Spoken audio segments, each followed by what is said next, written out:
Anyway, what I was saying about you reminded me about phones locking up is my wife. She was a caregiver to a lady who didn't believe in Sasquatch at all, right? Mhm. Really, but she really loved my wife or whatever. So she said one day the Sasquatch picture turned up on her phone of one looking at my wife, like it was bizarre. And she didn't even believe in them. And she said, I see it right there. And she was like adamant about it. But the phone locked up, so we could never look at it. But I was kind of interested to see what it looked like. But well, a couple months ago, I got a big maple tree out in the front on the curb, and it went out to go somewhere. And I looked down on the ground, and there were glyphs on the ground by the maple tree. And I'm going, I live in the middle of town, and there's glyphs on the ground. Oh, sure. So I live in the middle of Savannah. I had 2 glyphs last week.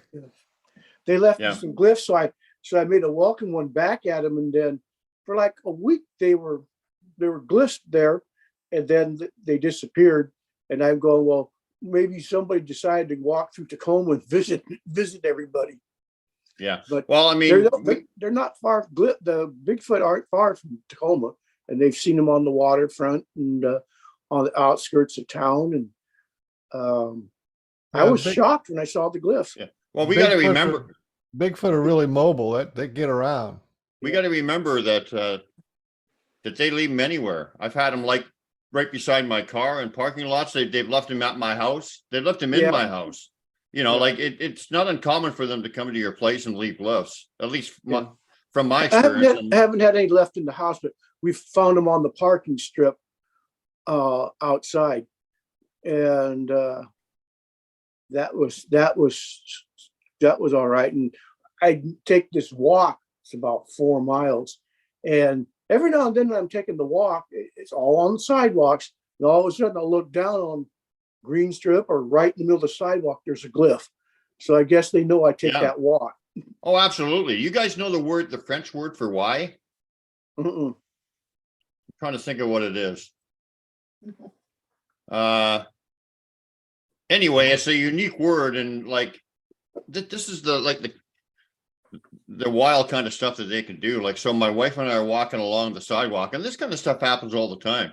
And for some reason, the French word for why comes into her head, and she's never ever said it before verbally, never ever said it, but she said it out loud. And then as soon as she said it, we looked down, there's a Y stick right in the middle of the sidewalk, and it's the only stick anywhere near, you know, like she said it and there it is. And my God, just incredible stuff that they do. It is amazing. Yeah. Hey, should I get the show going? Go ahead.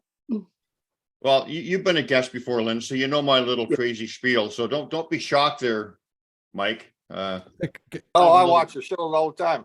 Oh, do you? Oh, really? Oh, okay. Hey, we have one fan. Hey. Okay.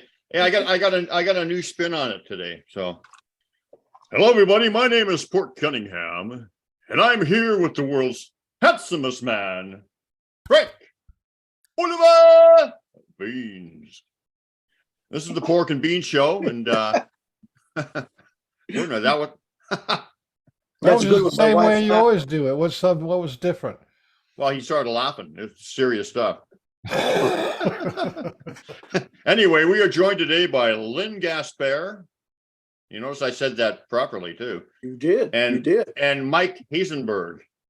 And I just want to remind everybody, Pork and beans, to get a big, healthy heaping helping of pork and beans by subscribing to our Facebook channel, The Pork and Beans Show, and also my YouTube channel, Sasquatch BC, The True Story, The Pork and Beans Show. So that's a mighty big tin of pork and beans, big as my head. That's the family. Yep. That's the family size. That's the family size. Yeah. So yeah. So size can of Campbell's pork and beans. Yep. So if you make sure you all get a good help on the pork and beans and tune into our show and subscribe, like, and be a fan and all that nice stuff. Well, I like that as a good intro. Well, thank you. So, Mike Hazenberg and Lynn Gaspaire, and both of you gentlemen are out of Washington State, right? Right. Yep. Yep. So why don't we start with Mike because he's a first-time guest. So why don't you tell us a little bit about how you got into the Sasquatch phenomenon, and was it just right out of the blue, or did you have other stuff going on prior to that? Well, no, it was right out of the blue. I was about 6 years old, and my grandparents had a farm up by Linden, which is just south of Blaine. You guys probably know where that is. I absolutely do. On the Nooksack River, they had a dairy farm, and we were going up there to visit Grandpa and Grandma, and we're driving up to their place. They lived on a road called the BB Road. I don't know if it's still there, but it was about a 2-mile stretch of woods, and then a pasture, and then the house. And right next to the pasture, there was a row of trees. So we were driving down the road, and I'm just looking off to the right at Grandma's house, and it was dark. And I see this shadow come around the corner and look in the window. And I told my mom, I said, "Hey, somebody's looking in Grandma's window." And she looked over and didn't see it. Trees were in the way, I guess. But by the time we got there, I said, "Yeah, right there, that window." And the window is like 10 feet off the ground. So she said, nobody could look in that window. And I insisted, and she started to get mad at me and told me to shut up. So I did. Next morning, we go out there, and there's a flower bed below that window, and there's 2 gigantic footprints in there. I said, "Look at those, look at those." And he just looked at those and said, "That's nothing. That's the dog or something made those tracks." So that was my first experience. And when he was looking in the window, and then when he turned around, seeing us coming, he took off right back around the corner again, like the way he came. So that was my first experience with the old Bigfoot. Damn, that's a lifetime. It was cool, but nobody Very believed cool. me. So I was a little bit pissed, man. They wouldn't listen to me. So the tracks, they looked human, like the big Just, typical yeah, Sasquatch tracks. typical Sasquatch track. Well, And I always heard Grandma talking about the cougars that were screaming in the woods across the street. And I'm thinking, yeah, those weren't cougars. She'd hear them at night, and say, "Don't go over there because there's cougars in those woods." So, okay. yeah, that's funny because my wife, just before she came, she's in Canada now, but just before she came up here, she was living in Linden. And have you ever heard of? There's a little park there, Berthenson. Have you heard of that? I know there's a park there.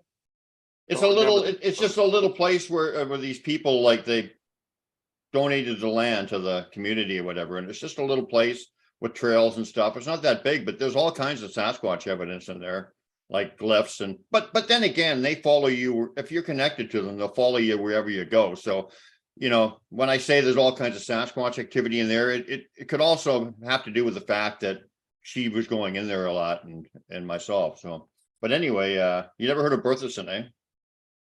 Yeah, I know that park. It got donated to the city or something way back. Right. Hundreds, and they didn't allow them to cut any of the trees down. So there's these big, huge trees there, and pretty cool park. Yeah, we had a family reunion there. I don't know, 30, 40 years ago. It's been a while. Yeah. I haven't Anyway, been back there a long time. Got lots of relatives around there though. you wouldn't think so, but we've seen evidence of Sasquatch in there, so that's pretty cool. So, Yeah. How about you, Lynn? And then we'll kind of get into a little more detail with both of you. The first encounter I had with a Bigfoot, I was 6 years old at Ocean Shores, and I was picking blackberries, and I was on one side of the patch, and the juvenile Bigfoot was on the other side of the patch, and I could hear him slurping the blackberries off the vines, off the little clusters. And I was picking the berries, and I went over and got a wooden step ladder from the shed and set it up next to the blackberries, and I started picking the berries. And as I got about halfway up, I seen this black hand come up and grab the blackberries above me and pull them down. And I heard like somebody was sucking the berries off, and this is interesting. And I kept picking berries, and the hand come back up on the other side and pulled the vines down. And every now and then there'd be a shake on snap on the berries, and I would climb a little higher. And the hand kept coming up, and I was up about 5 foot on the ladder, and the hand came up right almost in front of me, and I reached over with my hand and I touched the hand, and the hand pulled back, and then it came back real slow, and I reached over and touched the hand again. And I went back to picking blackberries, and I reached up to get some blackberries that are above me, and the arm comes up and grabs a hold of the vines right next to mine. It puts its 2 fingers over mine, and it pulls the blackberry clusters down with me right in front of me. And I picked some of the blackberries off my right hand from the bucket, and I let go, and it pulls it back over to its side, and they continue picking like this. And I step up another rung till I'm almost near the top, and I reach up above my head on the right side, and up comes the left arm, and it does the same thing and grabs the vine in my finger and pulls it down in front of me. And I pick some berries, and I let go of it, pull some more. And so I'm looking at the hand just like mine, but it's bigger, size of my hand now, like 9 inches long and about 5 inches wide. And it's all fine black hair. The skin's black. It's got fingernails like a human. And I'm going, this is interesting. And so I climb up a little bit higher, and we're picking more, and the hand comes right up almost even with my stomach on the step ladder on top of the blackberries. And I reached down and I put my hand on its hand, and it doesn't move its hand. And it's, like I said, that fur is soft, it's short, black, shiny. And I never thought to look down yet. And so I picked some more berries, and we keep doing this, and I can hear it suck the berries off. When it pulled them down, it pulled vines down. This went on. Finally, I took up to the next step, and the next top rung, picking the blackberries, and the hand comes up again, and I could see that from the tip of the fingers clear down to the shoulder, black hair, hand like a human, shiny black, soft hair. And this time I just happened to look down. And I looked down, and he was straight below me, looking up at me. It had its forehead tilted back a little bit, wider in the back, a little higher. He had brown eyes, a Nubian flat nose, almond-shaped nostrils, lips, no neck, chin, kind of like a lantern jaw, covered in fine black hair. His ears were covered in fine black hair. The skin on its ears was black. And I'm sitting there looking at it, and it's looking at me. And being a average 6-year-old, I asked it, "Are you picking blackberries too? The sweetest and the biggest ones are up high." And he just kind of nodded its head at me, and I started to reach up for the blackberries, and it reaches up with me and brings them down, and we're picking berries again. And we would touch each other's hands and fingers as we were picking. And it didn't look like any African American kid that I'd seen. It didn't look, because it had no neck, and I could look down and see it was no clothes at all hair, and broad shoulders, bigger than what I am now, and hair about 2 inches long, black hair, clear down its torso. And so I looked at it, and like I said, being 6 years old, I asked it, "Can you talk? Can you hear me?" It just kind of looked at me and goes, and I'm looking at it. I can't tell if it can see me or hear me. And I just reached up and I touched my right ear, and I said, "Can you hear me?" And it reaches up with its left hand and taps its left ear. And I'm looking at this, and I repeat it, "Can you hear me?" And again, I go, "It can hear me." And then I started to feel sad. It's like, how sad. You can hear, but you can't talk. But it would like make a low, like sounds like that. And I started to feel sad, and I looked at it again, and I said, "You need a friend." And it reached with its left hand and picked up a cluster of berries, and it handed them to me just like this. And I took some of the berries, ate them, and it gave them back. So I took with my right hand I did the same thing back to it. And it took him, and it felt like we just bonded as friends. And it took some blackberries and it went like this with him. I tried it. And I cut my face and lip because of the thorns. That was just too painful for me. And we just spent the morning picking blackberries back and forth. And we'd touch each other's hands. And when it handed the berries to me, I put my left hand out like this, and it put its hand on mine. And I reached over and put my hand another time in its hand. We held hands. And I felt like I had this new friend. And the neighbor that was at the, like I said, duplex had a lab.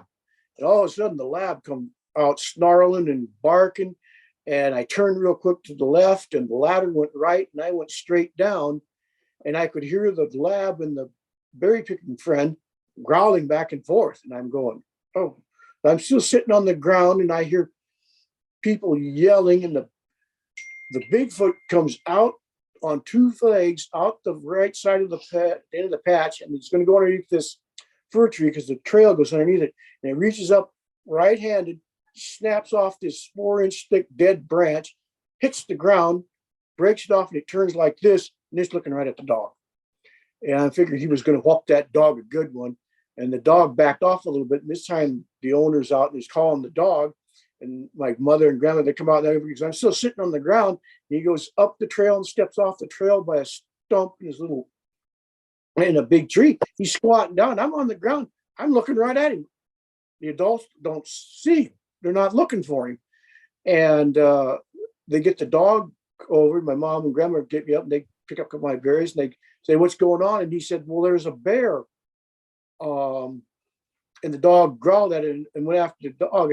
And you got to regress to the point here.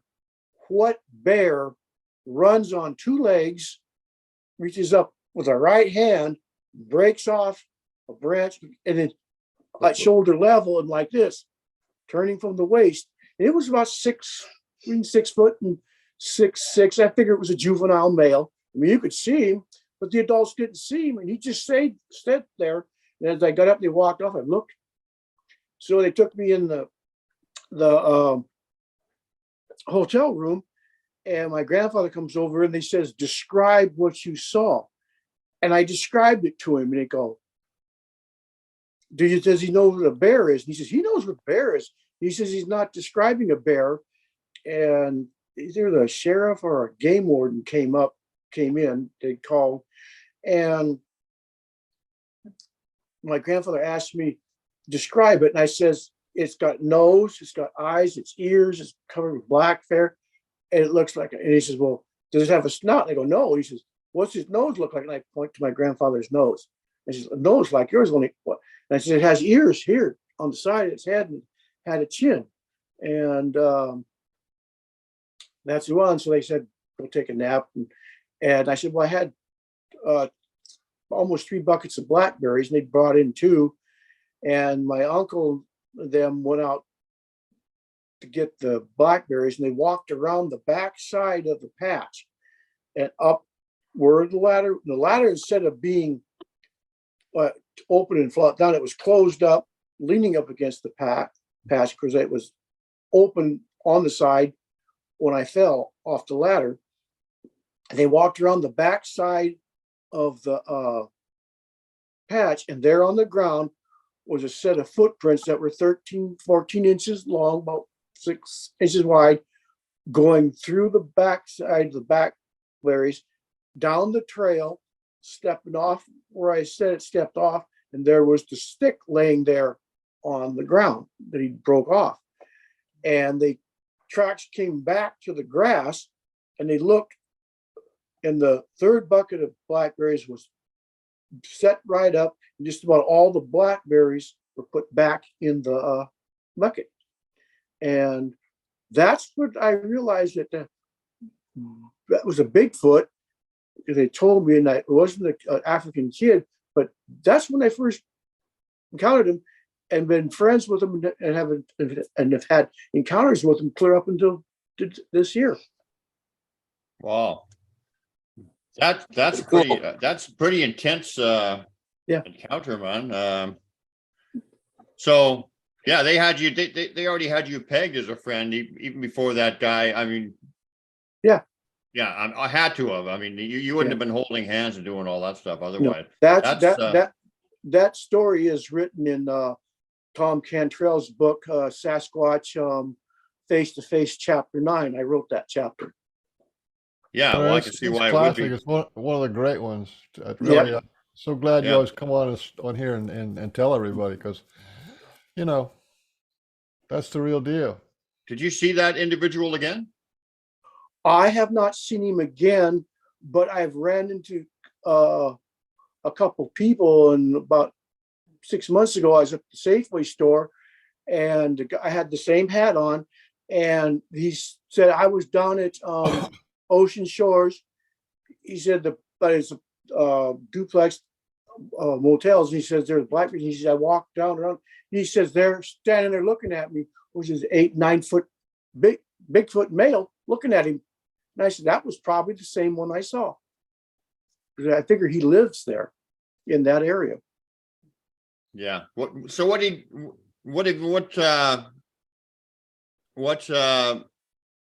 have you figured out from that encounter? Obviously, they were introducing themselves, but how do you look at it? What do you think I happened? look at it that we made friends.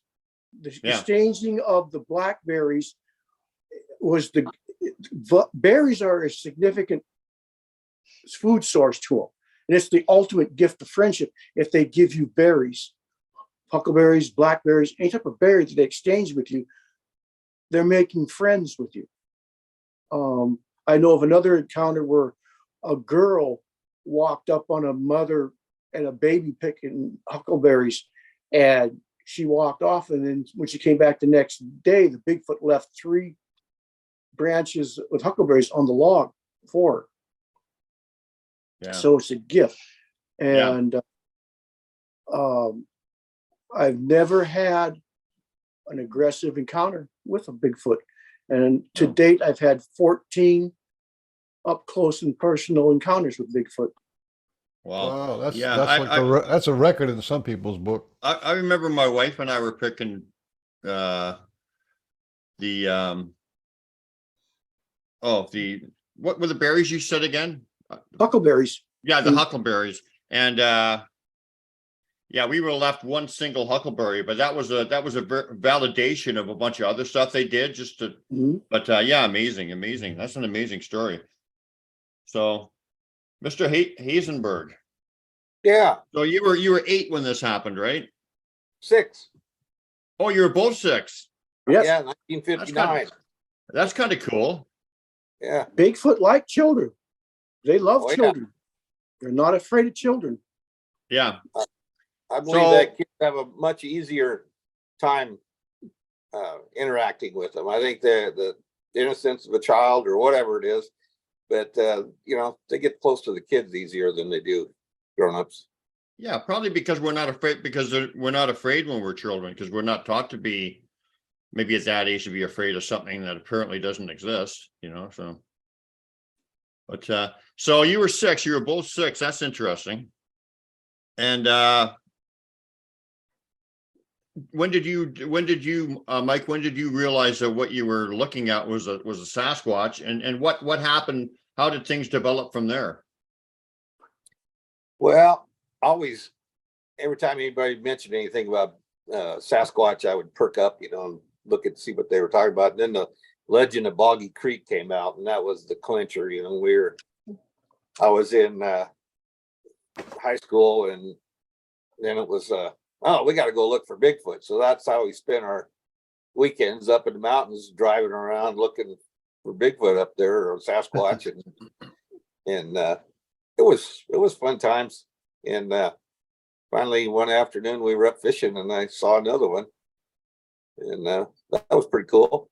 He was just walking along. We've been up fishing all day and walking down the creek, and then we'd leapfrog the truck ahead, and then walk back, and then walk down to the truck. We were going downhill, and it was getting toward the evening. We'd been fishing all day, and then all of a sudden the birds and everything went dead silent, and then you got that creepy feeling.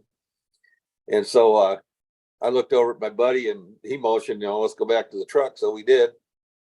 And we decided to go back up the hill to get out of there. And we drove up a little ways and there was a clear cut. I don't know if they're going to put a power line in there or what, but the trees were all cut down and it was about 100 yards wide swath there. And out of the corner of my eye, I see something just, swinging its arms really wide and walking. And I said, wait a minute, back up. So we backed up and here he was standing behind a stump. And you can see, from his middle of his belly up, a great big wide, I don't know, he must have been 5 feet wide at the shoulder. And he's just standing there looking at us. And so we got out of the truck and nobody had a camera or nothing. Back in them days, you didn't have cell phone where you could take a picture of anything.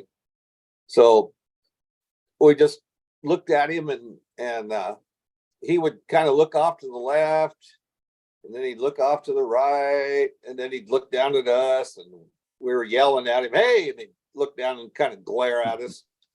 And finally we just said, well, we just got in the truck and left. So, well, he's not going to do nothing. He wasn't moving. I don't know if he's trying to act like a stump or what, but we just left. And then about 2 weeks later, we got the courage to go up there and look by that stump. And that stump was taller than we were. And there was, 3-4 feet of him sticking up above that stump. So he was huge. And that was my second encounter. How old were you then? What's that? How old were you at that time? Oh, I was 18, 17, Okay. 18. So there was like a 12-year interval between them. Yeah, as far as I second. noticed, I didn't notice anything happening between them, but Yeah. it was pretty exciting. So then we were hooked. We were up there all the time looking for them, and we had some pretty good fun encounters while we were up there. Yeah. Well, both of you guys, I've talked to Lynn before. We had him as a guest, and I talked to you, Mike, prior to, when we were setting up the show. So both of you have, the same kind of thing as Mr. Beans and I have going on. And it's kind of like a teacher-student relationship you have with the Sasquatch, right? Yeah. Yeah, like friend, welcome to my family. Here's my family. Yeah. Did you want to talk a little bit about that relationship? Yeah, I Me? Well, either one of you. Just Okay. both of you ahead, actually. Lynn, you go first. Both of you actually, but okay. This sighting was actually my 4th, 5th, 6th, and 7th. Happened in 1972 at Lake Cushman in Washington State. And Mike might know where Lake Cushman is. We'd went up there to go camping in July. It was the end of the month, and came into the campground and we set up our camp and made our campfire, and it started getting towards dark. And you heard these screams like a female and a child that were in hysterics, and it would come off the mountain, come down, and then you'd hear this tenor baritone scream back at him, and this went on. And we were listening to this, and people were throwing more wood on the fires around the campground. And some people thought it was a coyote. And I go, no, that's not a coyote. I was 19 years old. And other people thought it was a mountain lion. And I go, no, that doesn't have that cat sound to it. And it went on for a while, and then it stopped. And this lady had come into camp around 9 o'clock, just getting towards dark. And she said she thought she saw a mountain gorilla up on the road up there. And go, there's no gorillas in Washington State. And so it was interesting in that campground, everybody building their fires up because some people were scared of me. I was like, nope. And my friends asked me, said, well, what are you going to do? I said, well, I'm really good at tracking. I'm going to get up at daylight. I'm going to walk up and see if I can find tracks. And maybe I can see what it is. And crack of daylight, I get up, I eat a bowl of cereal, I get dressed, I walk over the little bridge, and there's a old gated road that goes down, and I walk up to the main road, And I start walking up the main road. And I haven't gone 150 yards and I hear chatter, squirrel chatter, sounds almost like Korean or Asian coming down in the gully. And so I'm looking down there. I can't see nothing. It's thick with ferns and huckleberries and brush. And I could hear it breaking branches like it's moving forward. So I stay on the edge of the road and I paralleling it up. And I would hear the chatter. I'd hear it move and it stop. I'd hear a break of branches and nothing. I go, okay. So I walk a little further and it's getting light and I keep looking down, trying to see anything and nothing. And then I hear a branch break down in there, goes quiet. And I go, that's not normal. It's not a person, because if a person breaks a branch, they'll take that next step. They broke a branch, they didn't take the next step. So I walked a few feet higher up and I could hear them start to chatter again. And they were feeding down there, breaking branches and moving through. And so I was next to a tree and I reached up, there was a dead branch and I snapped it off and they hugged the tree, just stood still. They stopped, I stopped and I go, I'm gonna wait, see if they move. Nothing.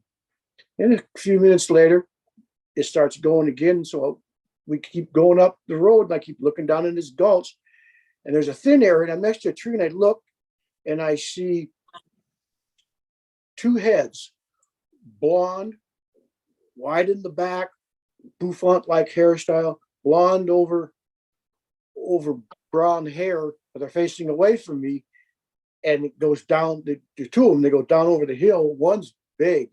The other one comes up to about its waist. And I'm looking at the hair length and the style like a bouffant hairstyle. Good. I mean, girls, I look at my watch. It's maybe around 5:30 in the morning. I go, no, there can't be no girls out here this early. And so they go down and I keep walking up and it levels out. And I'm curious. And I want to see what this is down here. And I'm standing by a tree, and about 75 yards away, there's a big shadow going across the road from the mountains with the sun coming up. And on the edge of is a shadow, something moves up, and I just freeze next to the tree, and I'm looking right at it. And it's about 9 foot tall, and it turns to the right, looks up the road, turns to the left, looks down the road. One step, it's on the middle of the road. Next step, it clears the road. It's 10% grade. And I go, I've seen that before. I know what that is because I'd seen a male Bigfoot before. But I want to know what's going on down here on my left side. So I walk a few feet and there's the bank drops down and there's a big, heavy thicket of huckleberries, real big ones and some brush. And I sat down off the road and I sit down on this stump and there's like a little screen of huckleberry bushes. And I sit down there and I wait to see what's going on. And so I'm watching and I'm searching and looking and pick a few huckleberries. And I look and on the edge about 8 feet away from me, an arm comes out and picks huckleberries. And it's blonde, brown under, 4 fingers in the thumb. The skin's like dark brown, almost black, and it pulls back and I just sit still. I'm only visible from like my eyes up and I'm watching that spot and I look and I see like an hourglass of light brown to top to brown tan eyes looking around, and a little bit further down there's a second pair looking out, and I look and through the brush I can make out the outline of an animal, and it's like on all fours, it's down. So I just watch, and the little one turns and goes over the bank a little bit, and I get the blonde back of its shoulder, and it disappears, and I go, what was that? I figure, well, that's the smaller one of the two that I seen, but what is it? I'm sitting there, and all of a sudden, from my left side on the edge of the huckleberry brush and stuff, this blonde colored animal comes out on all fours and sits down and starts feeding on the huckleberries I'm sitting 8 feet behind its right shoulder. And so I go, I'm going to sit here and watch. And it's got round part of its head. It's got big ears. They're care covered, no neck, big wide shoulders. And I can see it to its waist. And it's kind of like side sitting, looking down. So I watch and it keeps feeding. And I look and finally it turns to the right and puts its legs out. And I could see its hips, its legs, its feet in the brush. And I'm looking at it and I'm going, what is this? And from the side profile of the face, it looks like an ape, but it's got like 7.5-inch ears, hair covered, and no neck, big wide shoulders, and it's picking the huckleberries. And so I sit there, and all of a sudden, it, with its eyes, looks over in my direction. So I don't look at it, I look down, hold still. It looks away, and I look at it. Okay, I'm looking at this thing's alive, and it looks back at me. And we do this about 5 or 6 times, look back and forth, and I'm trying to figure out what it is. And it yawns and stretches, and opens its mouth when it yawns. The teeth are just like ours, they're only bigger.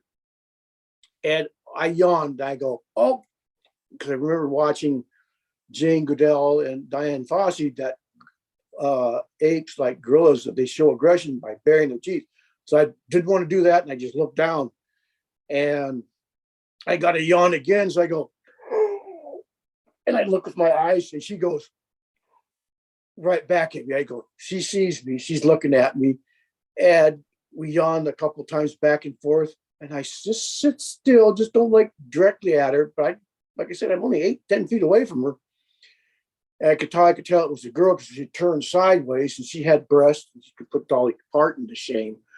But the hair was blonde, brown underneath. She's kind of like a bleached out grizzly. But I know there's no grizzly in the state of Washington. So I'm watching her. She's watching me, and she sits up real straight, and she bares her teeth, and she looks up behind me. So I turn and look like this, and across the road behind me, maybe 20 feet, there's a green belt, because there was a little stream along the side of the road, a drainage, and there's this big, massive black thing in the, like a rock or stump, and just sitting still. I want to see what he's doing. And so I start looking around in the patch and the brush. I'm looking for the little one that I saw.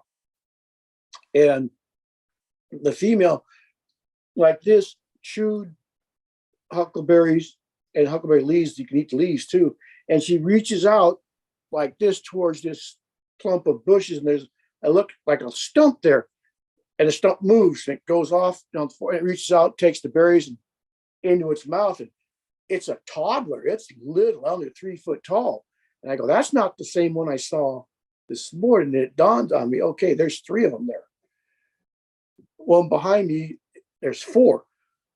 And I was next to the mom, 10 feet or 12 feet away from the toddler, and the juvenile was just over the bank. She was maybe 15 feet away. And so I just sit there. She starts feeding. I eat some huckleberries. Jane Goodall said, act like you're natural, like you're part of what you're doing. So I just start picking huckleberries, and she's looking right at me. And I'm picking them one by one, and she goes like this, drops it. So I try it. Okay, but I do it the other. So we're just doing this. And about this time, I look over to see her, and I see this little, almost like a doll-like face. He's got short black hair and big eyes and a smile, and he's smiling at me over the top of the bushes. And I'm looking at him, and I smile back at him, and I took my hand and I put it on my knee like this on top of the bush. And he goes, and I smile and I go, he's starting to get excited. And all of a sudden it takes his right arm and hand, it does it on the other side. So I do it on the other side. And he goes to the left, and I go to the left. And he goes to the right, and I go to the right. And I look at the mom, and every now and then she does what I'm doing. So she's watching me, watching him, and he's watching me.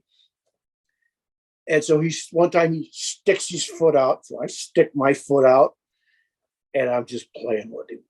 And I am so excited. I'm peaceful and calm. And it's dawning on me, I should know what this is. And it dawns on me, it's a female Bigfoot, and that's a baby. And so we keep doing this. So I put my hands over my hat like this, and I down behind the bush, count about a little bit, and I come back up, and he's like this, looking right at me. And he smiles at me, and I smile at him. And we just keep doing this. And every now and then the mom would do it. So I go, okay, one more time. I down like this. And as I go down and look at the mom, and she does it too. We're imitating each other. We're playing, all I can figure. And this is a family of them. And they're showing no aggression towards me. I'm obviously, they know I'm there. And she doesn't seem to have a comfort zone where you can't come any closer. And so we just keep playing, and she's feeding. And I go, well, I'm going to try something. So I look down like this, and he goes down, and I come up and I very carefully point at him, and I say, I see you, just like I said here. The mom whirls around and backs up, throwing stuff, and she's looking at me. I go, oh my God, I scared him. And I realized they probably never heard a human speak that close to him. And the baby kind of moaned and then dropped down on all fours and reached out its hand towards its mother. And I go, I've seen that before from watching Jane Goodall and Diane Fossey. Chimpanzees do that for comfort. So I go, this is not an ape though. And she does it and takes its hand, and I go, take a big deep breath. I'm calm, and I take my hand, I right towards her, but I don't look at her. I just put my hand up, and I'm watching to see what she does. And she turns and looks at me. She's got this surprise-like look on her face. And she's on all fours or all six, and she comes walking over towards me. I just leave my hand out there, and I'm trying to think to myself, do I want her to touch me? I'm thinking she could grab me and throw me off the mountain into the lake, but no, I just leave my hand out there like that. And she comes over and she takes my hand in her hand.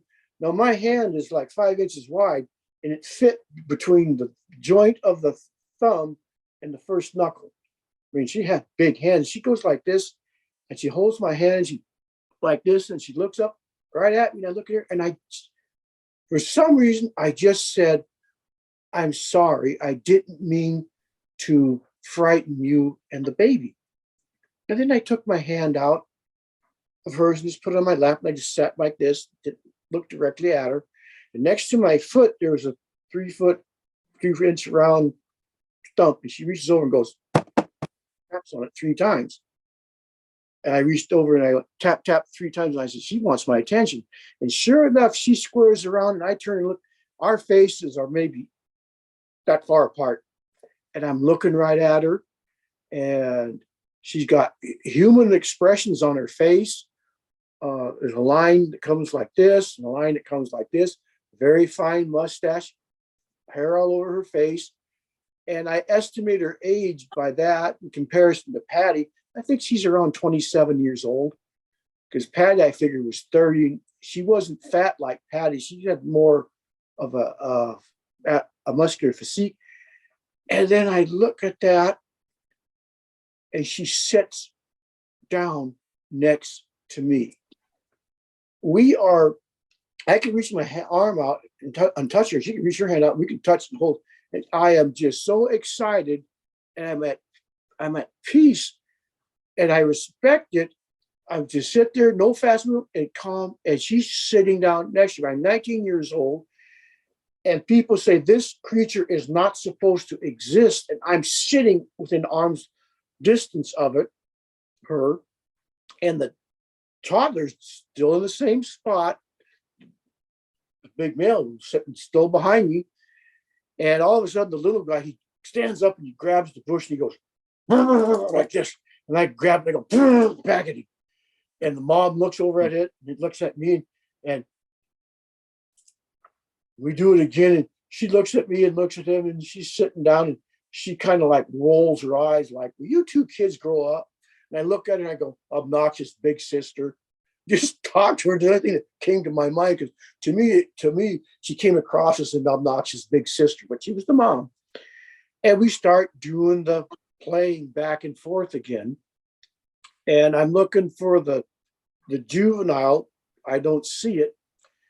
And after a while of playing, I get tired and I kind of sit down and do it like this. And mom goes like this. And I'm thinking, well, maybe I should go, but I don't want to go because I'm sitting here with this family interacting with them. And pretty soon she reaches out and she scoops up the little one. And then she turns to the right. And I'm looking right up her backside. I can see her bottom hole. I can see her labia. And she goes over the hill and then she stands up. And I know she's over 7 foot. And she's going down the edge of the woods and the huckleberries. And I figure she's going to put that tree between me and go like this. But there's a big tree at the end and she turns to the right. And as she turns to the right, here comes the juvenile, comes across, following her. So the minute they get behind the tree and the brush, I cut to my right, almost on all fours. I go over there. And there's another trail on the other side coming up. I start to sit down, and I get hit on the hand by a fir cone and some stuff coming down on the tree. And I'm like, what's this?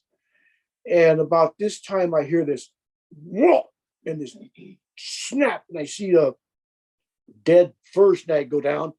And I look to the right, and there's 9 foot black male, and he starts to go off. And I go, distraction.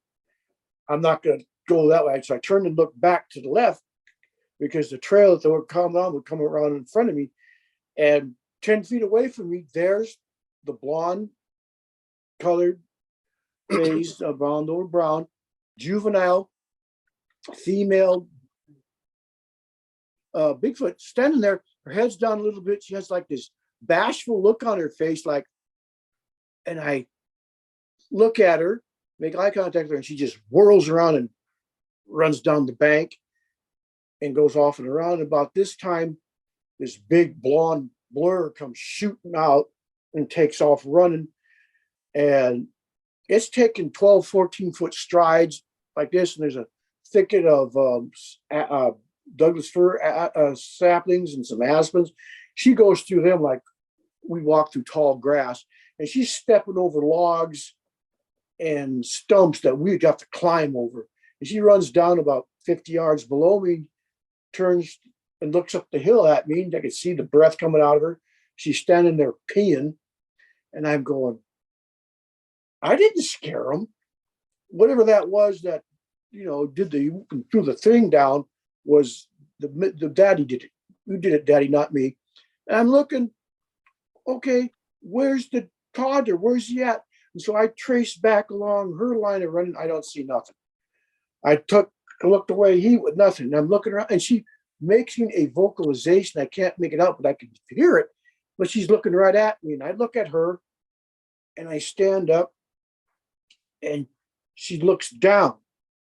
So I just kind of follow her line of sight, 10% grade, and then right below me, in this little bit of hug, I see this little body. I can see the butt and the feet sticking out, and there's the toddler. He was like straight below me, 2 feet, and I was above him about 6 feet, 8 feet. And I figured on that trail, he was going to put the sneak on me and sneak up on me when I crossed over to catch them coming up. And he stands up, and I say, well, there you are. I talk to him. He turns and looks at me. He goes, and they got real short hair. You could see his ears, fine black hair. You could see the skin on the other part of his arms and part of his stomach. It was like a pasty white to like a natural tan gray from a deer. And he's standing there looking, but he's looking to the right, and his mom is down below him. And so I just really quietly take my hand like this. He does it, and I point down the hill at him, at his mom. And it looks at me, looks down there, and looks, and he sees his mom, and it turns back. He gets this big surprise on his face, like, how'd you do that? You found my mommy. And then his nerves kind of got the better of him. He whirls around and he starts running down the hill. And he would grab sometimes a branch and he would swing on it and go down around. He kept running like that. Big log and a stump and pole vaults over it. When he goes up in the air, I could see his penis, his testicles, and he hits the ground. He runs down and stands by his mom, and he like this. And I go, well, I've seen that motion. That's pick me up. She won't pick him up. She puts her hands on him, and they're vocalizing, but I can't know what it is clearly. And he finally, like a toddler does, he's got a hold of mom's dress. He steps in behind the mom, and I'm looking at him, and he leans out, and I point at him and go, I see you. And he disappears by his mom again, there, the vocalization again. And so I'm watching, and all of a sudden he just leans out, like you hear him from a tree. He's got a hold of his mom. He leans out and he points up the heel at me, and they both do a vocalization at me. It's 4 syllables. I can't make it out clearly, but from what I understand in research, I said, I see you, and they either said back, and so it is, or and so we do, or something like that. And they just turned and walked down the hill. So I got up, walked across the road, and I wanted to see how that tree got pushed over. And as I was doing that, I see these people coming up. So I walk over to the tree and I trace it back. As I get back towards the end of the tree, it snapped off. There's part of it go like this, like it just split, it pushed it. And there's a foul smell, like somebody turned an old outhouse over. And I get to the end of it, and there's 2 football-sized tracks and 2 piles of poop that's still steaming. So I figured he did that when he did it. And I turned and looked, and what I figure is the male did the warning barking through the tree, not at me, but at the other people walking up the other side. And I talked to them, and they said they saw him go up the hill. And I said, did you look to the other side? And they said, no. I said, well, if you looked to the other side, you just saw the mother, a juvenile, and a toddler. They were watching you. And that was a first-time encounter with a family. They showed no hostility. I was treated like a friend or like a juvenile, and they would interact and play, show me how to eat huckleberries. And that is the most blessed sighting I've had of them. Yeah. Why do you think, and we want to get on to what Mike has to say on this too, but why do you think they trust you so much? I mean, that would not happen with most people. Because I had that encounter when I was 6 years old and made friends with that one. I saw two others between that period of time. One was a pregnant female, and the other one was an adult male at Mount Adams, Killing Creek. Extremely close encounters. Yeah. And I believe they chose me to be a friend, and I look at them like a friend. They're there, we're there. It's all part of nature, and they're not aggressive. They're friendly. Yeah. And I mean, a 6-year-old and a 19-year-old are different and look different, but she treated me very kindly. The little one played with me. The bashful one was the juvenile female, but the male, he sat behind me 20 feet away. He never came over, and I was sitting within 6 to 8 feet of the female. So they accepted me because I respected them. I was peaceful and at calm when I was trying to learn about them and interact with them. Yeah. And I would also suspect that they already knew who you were because of your interaction with the first one. Yeah. Over time, yeah, I've come to believe that because of the total number of accounts I've had. And I listen to other people 40, 50 years out in the field, and they don't even see one. I go, okay, why am I different that I have the encounters and the up close and personal encounters that they don't have? And it's because, and I know in my heart is because I made friends with that one when I was 6 years old. Right. Yeah, I would agree. And because you go about, well, I mean, right away, you go about it differently. You go about it Yeah. as friends, equals, that they're Mhm. not strange or whatever. And, Yeah. show them, I'm show not them hunting them. respect. So, yeah, Yeah, I'm not exactly. hunting them. I came up made that walk. I wanted to see what this creature was.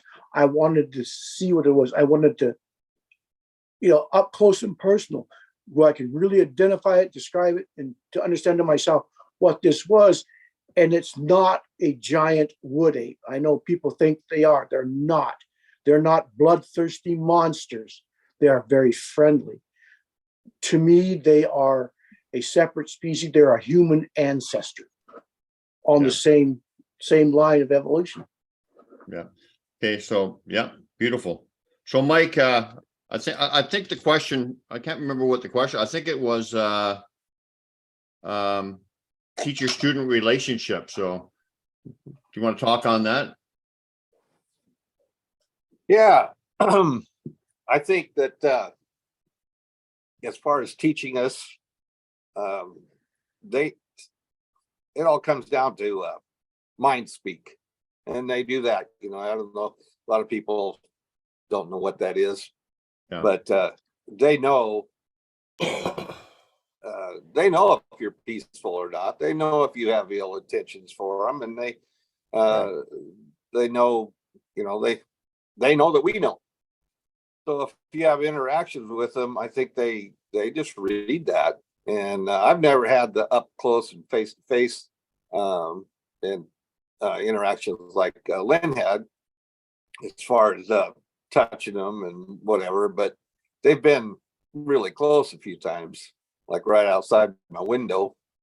And I just told him, man, you scare the crap out of me. Don't do that. And as far as interchanging knowledge, I call them downloads. Right. It's kind of like all of a sudden you wake up and you got a computer program installed in your head, and you just know. It's a knowing. You just all of a sudden you just know this stuff, and it's like, where did that come from? Well, I just accept it, and they like to have fun. They're jokers. We're entertainment to them. They're up there in the woods and not much happens. And they see somebody who's friendly and wants to interact with them. And boy, the game's on. It's a lot of fun sometimes. Especially the younger ones, they want to play. One time we took a bunch of those light sticks, glow sticks, and I brought a bunch up there, went to the dollar store and bought a whole handful of things, and put about I don't know, 8 or 10 of them on the stump. I have a stump down. It's 100 yards from my fire pit, and nice clear shot for well, we have a target down there too. So, but there's nothing in the way, so you can see down there really well. We put all these light sticks down there, and really didn't see nothing for the longest time. Usually activities start about 11 at night, and I took one. I had one, and I held it up and I snapped it and shook it, and I don't think they knew what to do with it. And all of a sudden, here's these glow sticks showing up, going off through the woods, and they're throwing them and playing and just having a good old time with them dang glow sticks, And they were laughing and giggling, and it was the kids, they were having a good time with them. And stuff like that. I took a couple buddies up there one time, and we were sitting at the fire pit and having a few beers and just BSing and having a good old time and laughing and joking, and I think that brings them in. I think they hear that and they want to go see what's up. What are these guys laughing at? What are they doing? It's so funny. We want to go see. Anyway, Yes. I'm sitting there, and these guys were not believers. They say, yeah. I said, well, let's go up and play with the Yeti this weekend. You guys come up to the cabin and we'll sit around fire pit and have fun. It's okay, yeah, whatever.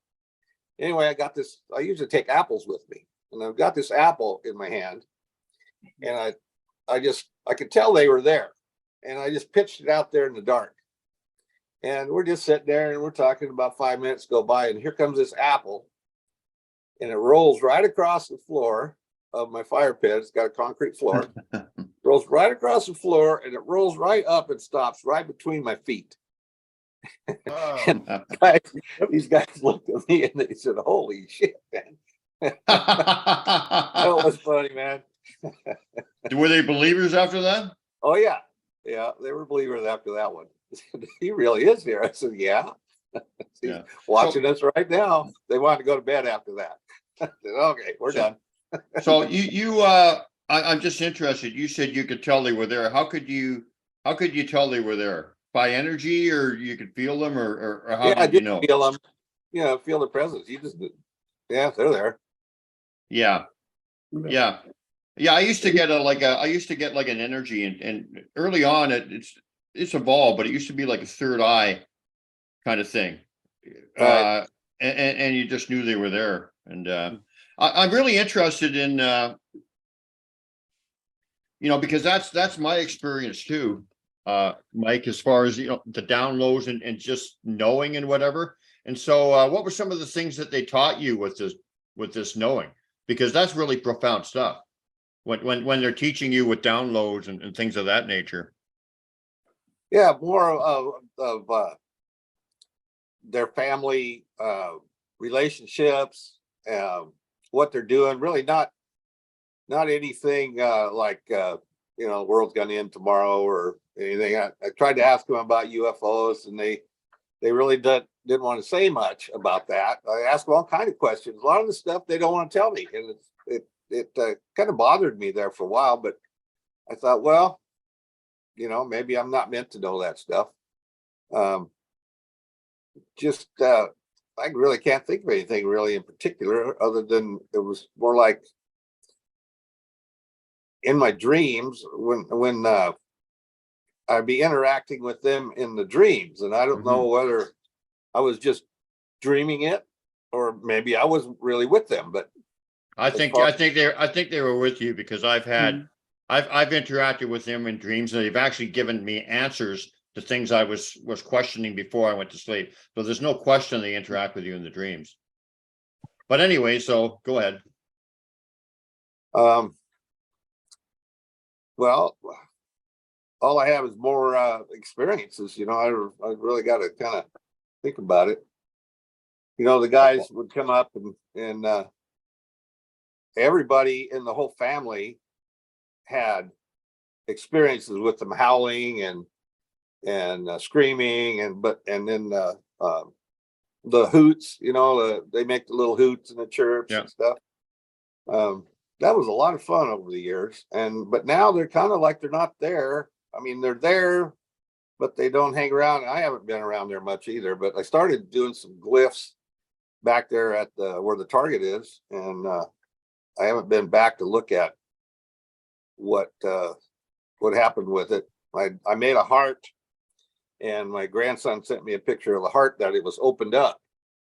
So I guess that means open up your heart. So I think they're trying to give me a message, and I need to kind of go up there and see if I can figure out what it is. Well, that would be the message. That would be a message I would expect them to give you, because they want us to be heartfelt, and that would be one of their messages, I would think. So clarify a little bit more, Mike, when you say that they give you ask them questions, and sometimes they answer you and sometimes they don't. So how do they answer you? Is it like with direct mind speak? Is it just with a knowing, a feeling, or thought placement? I mean, there's all different kinds of ways. So how does that work with you? Well, more of the knowing, thought placement too. I guess all of the above. Or sometimes it'll be like a deja vu thing, I'll see it, and then the next day something will happen, and it's like, hey, I was just talking to the Sasquatch about this, and all of a sudden there it is, like right, yeah, car breaks down or something. Just really not anything profound, more just kind of everyday life sort of stuff, you know? And, But you recognize it for what it is. oh, sure, sure. And, you know, looking at those rock piles, you've seen those little rock piles on the side of the road. Well, yeah, humans could have Yeah. done that. But then also he could have. We spent one day, we were out cutting firewood and we stopped, found a nice tree. So we cut it down and we're cutting it up and stopped, shut the saw off and we're loading the wood up and we start hearing this hooting, hoot, hoot, hoot, off in the bushes and then some rustling and, you can tell there's one out there. So then we go up the road a little bit further and, oh, there's another tree. Let's cut that one down. So we cut that one down and same thing. Heard him hooting off in the bushes. We went a little bit more. Well, he followed us around all day. And we went and cut several loads. And the next day, we went back to a site that we'd left some because we got tired and we left some logs laying there. And so we sawed them up and there's a glyph out in front of it. And it's like a backwards 4 with the bottom T crossed twice. And so then I thought, well, I wonder if he left one at the other places that we stopped. So we stopped and every one of them had that. And so I started leaving that. There's the thought placement. Yeah, something. There's the thought placement. You thought that, and then they showed you. There's a big lesson in that, right? Yeah. They heard what I was thinking, I guess. Well, yeah. I think they put that thought in your head so that you could discover just how all that kind of stuff works, whatever. To go and look. Yeah, exactly. Yeah, I say that because that happens to me all the time. As a matter of fact, it happens just like that, or sometimes it'll happen where I think, I wonder if it's like this or something, or I wonder if they did this, or I wonder what, I have a question that comes into my mind that might be kind of like out of the blue or thought placement. And then all of a sudden the answer is right there, right then. Yeah. Right. Like a thought answer, like immediately. And I recognize what you just said is that's exactly what they were doing with you. Because you said, I wonder if they left more. And what are the chances of that, other than the fact that they set you up for that? Yeah, right. They'll teach you glyphs. It's not a natural falling of sticks or an arrangement that happened because a deer stepped on them and they flopped around that way. No, that was purposely done. There's no question. And it happened. I watched that all that summer. And it happened to all of the places that we cut wood. So I don't know what that meant. I don't know what that symbol represents. It must mean something. I saw something the other day. It was on one of the Bigfoot things on Facebook, and it showed ancient language symbols. And I thought that was pretty interesting. Maybe there's a symbol of that, what it means somewhere, that they're part of an ancient language, because they say they've been around here a long, long time, like 300 million years. Yeah.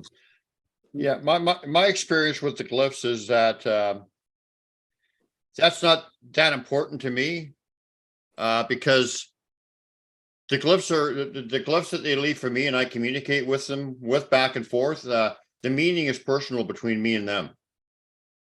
So in other words, if I think, well, the Y stick means man, Sasquatch connected, for instance, which is my meaning, they're going to start communicating with me according to that meaning. And as soon as I thought that, the very next day I had a profound Y stick left in a campground that I was led to. Like, how they lead you places for discoveries and whatever. And that was the confirmation. And then here's the beautiful thing about it is that, and I've talked about this a lot, but this is also to me is undeniable, is the fact that years and years before I knew what that Y stick meant, they were already communicating with me according to that meaning in some of my old glyphs years and years beforehand, and it's undeniable. So it's just amazing. Just amazing. Yeah. Well, it's like the X's. Oh, sorry. Go ahead. I said that's true. One of the things that they taught me is glyphs.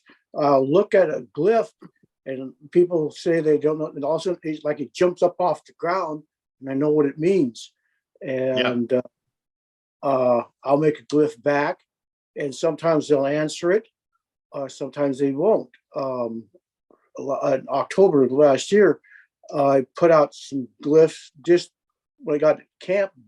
I used 7 bananas, put them like 7 semicolons, and put them out on the gift rock that I gave them. And from October 10th to the 24th, they left me 23 glyphs. And some of the glyphs I could understand, some of them I couldn't. They would move the bananas or they would move the sticks. They were introducing themselves to me. They were a significant glyph they left is there's a path that goes from our camp down to the creek where we get water. And when I got up there, they left me a glyph for an X, welcome. Then there was like somebody picked a branch up and created a path, and they laid 2 sticks across it. And I was looking at that and I go, well, what does this mean? And I had to go down to get some water from the creek, and I come walking down the path of the creek. And as I going over the bank, there's this huge log blown down across the creek. And I broke off a branch to go underneath it. And I go, this ain't going to do. And I went out that afternoon and I got a couple of birds and had to go back down and crawl in that log. And I said, nope. Went back, got my chainsaw, limbed the branches off, then cut the log out and rolled it to the side. And I was getting grunted at. So I just went back and more grunts. Okay. Finished cleaning up the brush, went up, put the saw away, went to bed that night, came back the next morning, and the glyph on the ground that had the 2 sticks over the path was changed. There was the one solid one, which represented the creek. Then the one that represented the log, there was a third of it. And then the middle part was cut and rolled down towards the creek. And then the other part. And what I believe the Bigfoot asked me to do was to cut the log out so they could walk down to the creek, because it was big log. And the next day they took that glyph away and left another glyph. And just to tell them who I was, on of sticks, I made my name out of sticks, Lynn, and put it there. Came the next morning, and the Bigfoot took the long stick from the Y and put it over and touched the first N in my name, and then changed the last N in my name to a V, and then put a tag mark on the end of it. So I figured either that's how it perceived how my name was spelled, or it was saying that it knew who I was by changing the spelling of my name. Yeah. And there were, like I said, I got 23 pictures of these glyphs. I sent them to Brian earlier. And I was really fascinated that I would communicate with them through the sticks. And they watched me. And when I got hurt up there, injured both legs, full calf muscles, when I didn't walk the same, their behavior changed. That was really surprising. Yeah. Yeah. I found some glyphs are they will depict something that they're trying to show you, literal, or something that they see you doing or whatever. And some of them are like a message, like a writing kind of like they can be both. Mr. Beans, did you want to ask something of these 2 gentlemen? No, these are just amazing stories, and that's just so Sasquatch. I mean, there's a part of the Sasquatch that are just very simple and very direct and childlike almost. And about the mind speak thing and this download thing, trying to figure things out, is they told me that they live in the all one and no space, and I didn't know what that meant, and it really took about a year and a half. I actually had to look up quantum physics and look up these people who have unity consciousness, and the unity consciousness people talk about the no space, and that's the fundamental reality is there's no space, and no space also means no time, and there's no distance. So that's how a lot of the stuff works is they're right there with us inside, or there is no us and them. It's just all one, and we're not used to thinking like that. We don't have a culture based on the all one and no space, but they do. Well, Yeah, when you feel them, like when I feel them or we feel them or whatever, like for example, when I feel them on the show or whatever, you can see that they're right there. There's they're no there. Yeah, separation. They're right there, like nudging and energy, and it's so yeah, I totally understand that concept of no space and but what I'm no saying time. is to get back to the mind speak thing, or the download things. You don't necessarily know right away what that means when they give you a whole chunk of information. You have to kind of, dissect it and look at it and feel it and mull it over. And, Mhm. it's not a quick thing, like our talking is really quick. Oh, we got this, we did that, we did that. It's real quick. But their stuff is like, got like another algorithm to it altogether. Yeah, absolutely. Yeah, I agree with that. Oh, I had an interesting thing happen a couple days ago that was quite beautiful, actually. I went to an Indigenous peoples celebration in Maple Ridge here, and I was listening to one of the ladies talk, and she was talking about this carving that she had taken 4 years to make, and it represented a bunch of different things, and it was, you know, quite remarkable. And then we went to her tent, and they talked about the bear, and they were doing bear dances and different things and drumming, and it was really neat, nice. And when she revealed the carving, she was talking about like the eagle. There was a golden eagle on it, and there was all these different animals and all these things. And then she was turning it around, and then she said, as she turned it around, and she said, and then something miraculous happened that I didn't do, that I didn't carve into the carving. And she said a big Sasquatch face appeared in it, and I could see the face. And as soon as she said, I was kind of in another state of like high vibration anyway, just listening to her and just being there. But when I saw that, I just got hit up with this big energy acknowledgement of when she was talking about the Sasquatch face, and I was looking at it, and it was quite incredible. And then I started talking to one of the cultural chiefs and her about a little bit about the Sasquatch experiences, and it was really an enriching experience. And it was dramatic when the Sasquatch acknowledged, it was an acknowledgement that, yeah, they had put that image into that carving. And it's amazing how they're coming out and reaching us and contacting us in all these different ways. And I really appreciated that. So. Mhm. Mhm. I have a question is what do you guys think the biggest lesson is that they show you? Because they have a way of like giving you these lessons that, it takes a while to unfold. Do you guys have you know, like a lesson kind of a summation? I'd have to say it's all about love, nature, being with nature in tune, and love your life, love all the animals around you. And I quit hunting because of the interaction. I just lost my taste for it. I just, I'd eat a nice deer steak, but I'm not going to go out and kill one anymore. I just don't want to do it. And I love to see them. I like them in my yard. I like to, and the deer and the elk and the moose and we have everything up there where I'm in my at my cabin, and even wolves now. I wouldn't even shoot a wolf, I don't think, but unless he was, doing something bad, harming something or whatever. But back to, I guess, back to nature.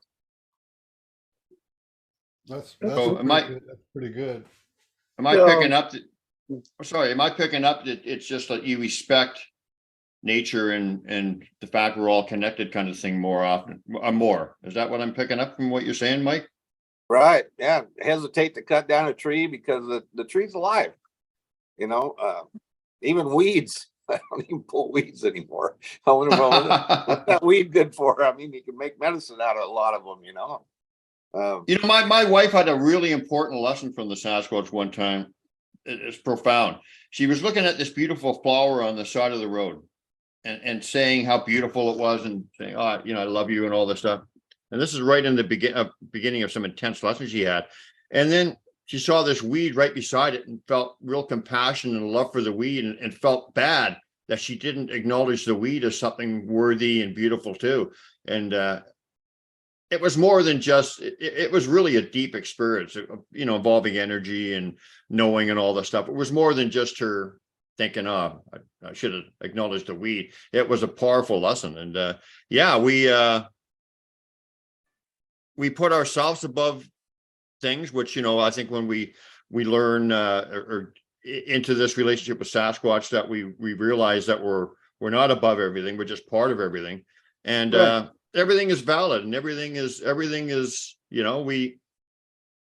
we just got to look at nature as a big collective kind of thing. You have to be like, you're part of the natural thing that is there. If you're out there and you're not being in nature as part of nature, of part of what's transitioning, the trees, the animals and stuff, you're then you don't belong. You have to belong. You have to feel that connection with nature, and that you're equal at being there and sharing that experience. And the more open you are, the more open they'll be. And don't hunt them, don't chase them. Because one of the things I've done for the years over there is when I'm walking and I can feel or get a glimpse, I know that there's one with me in the area that I'm walking, I'll, in a very normal voice, say, come walk with me. And sometimes with the juveniles, it's letting you know that's walking there. I'm like, I'm going to ignore him. I'm going to act like he's not there. Then all of a sudden he'll get more animated, like you might throw a pebble or shake a bush at you. Like, hey, you ain't going to get away with that. I know you know I'm here. And in October when I was up there, I made a gift for the juvenile, a smiley face out of smoked salmon, a big apple clown nose, and hard caramels. And when she found it at night, she let out a squeal like a little 8 or 9 year old girl. And I go, aha. So I got up to the front of my tent real quiet like, and I said, hi. And I knew they were only about 20 feet away, but it was dark. I just said softly, hi. And I heard like a chuckle. And then a little bit further, I heard a like, and then down further, I heard, and I'm going, okay. There's only one that I actually physically saw in the past, vocalized at me close in. And that was in 2018. And I always, over the years, had a nickname for him. I called him Company.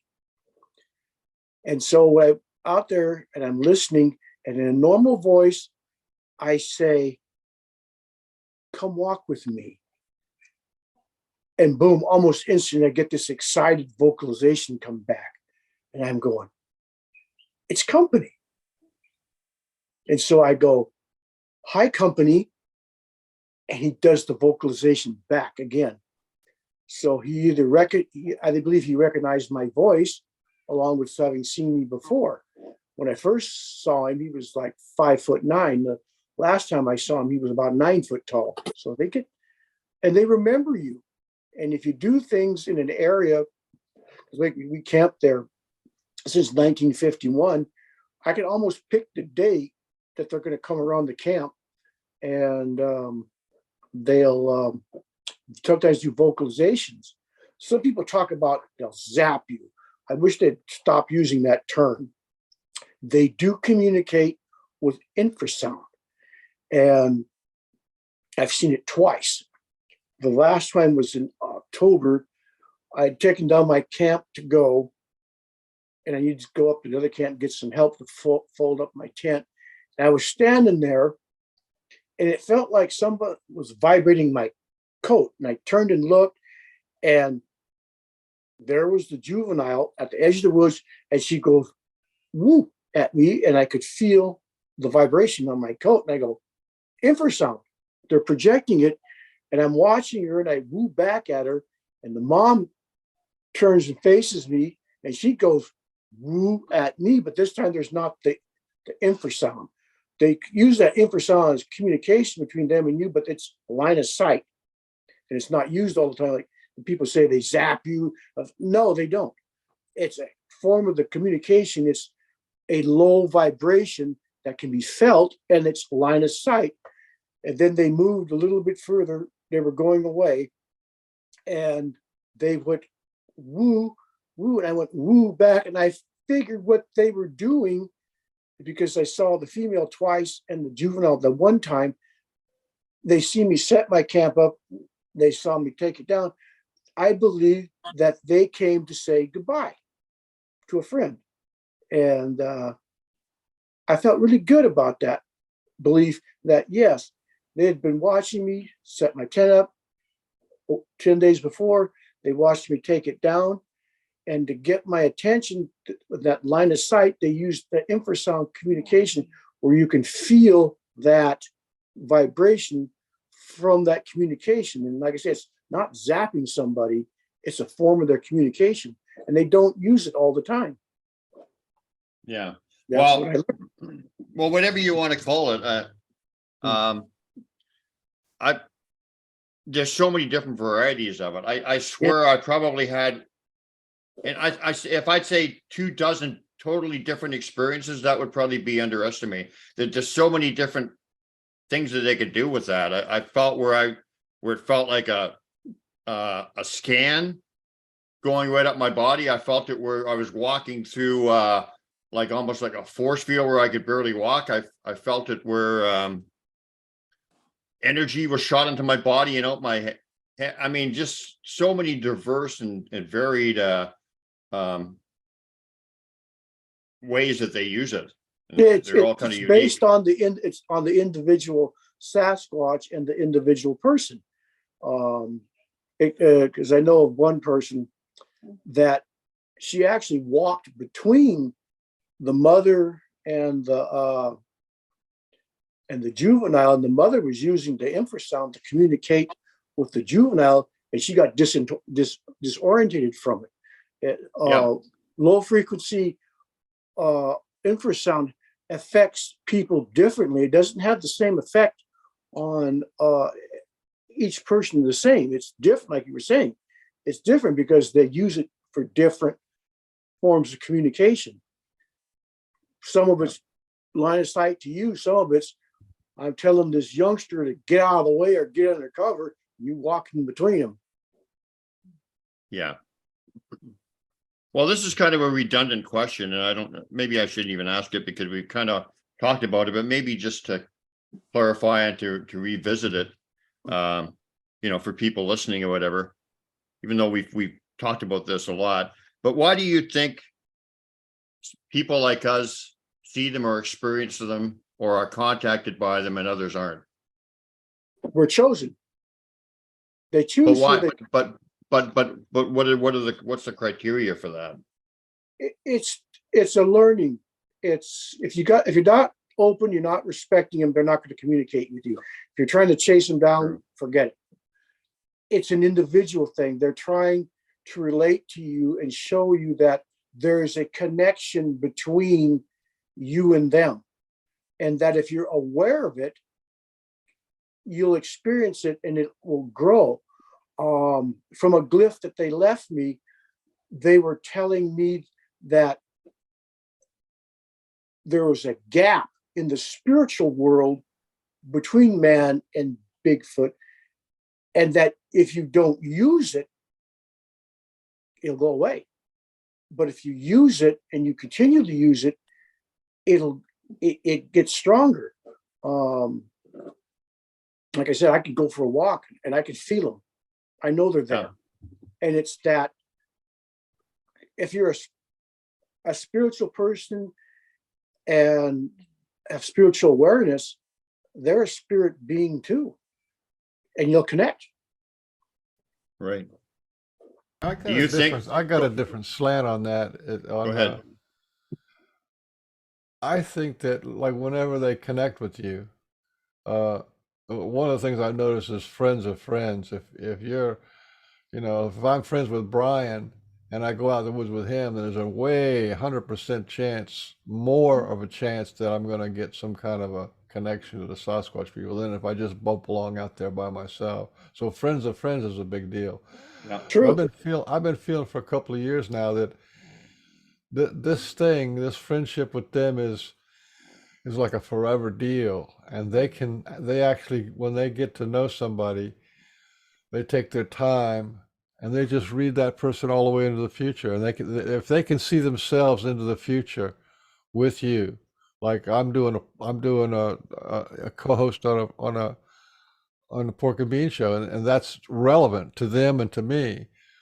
So I think they can see into the future in the role you play. Both you guys are on Pork and Bean show, and you're kind of like you're kind of like ambassadors of friendships for the Sasquatch people, and that's going to go on for your whole life. You know what I mean? I think that there's that element of this is real and it's going to last forever thing. Yeah. I can't imagine there'd be any temporary Sasquatch one night stands. I don't think. No, they don't. I don't think it's like that. They'll make friends with you when you're younger or whatever age they make friends with you. And I believe they can communicate that friendship through the various Bigfoot families. Exactly. And they'll come and check on you. Like, yeah, hey, this is this person that this Sasquatch met over here.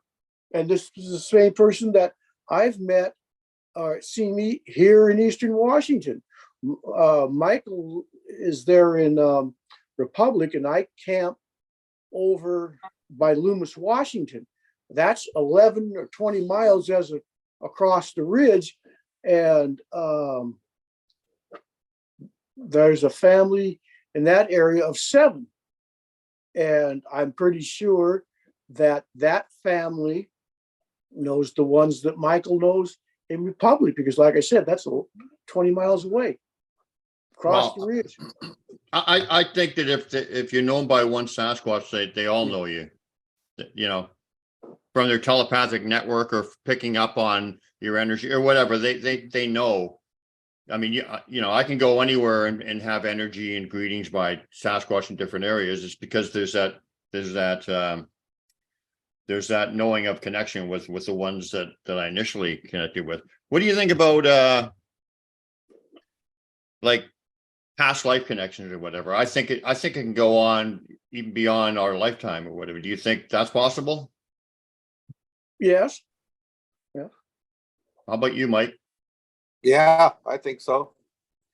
I think, well, as far as time goes, we're the only ones that notice time. I don't think Sasquatch has any limitations with time. I've had some strange time anomalies, I guess, happen with reaction or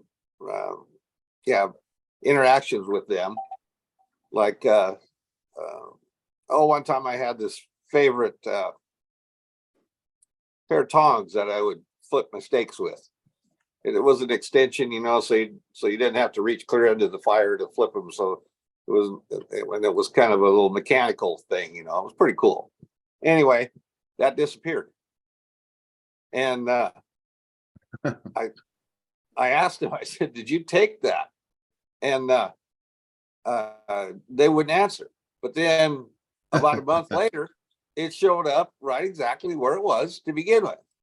And I asked him what was the deal. And he said, well, when we come into your time or whatever, we can't always come back exactly at the next moment because they wanted to play with it. So they took it and played with it, but they didn't bring it back at the exact moment that it left. So there was a gap between when it left and when it showed back up again. Does that make sense?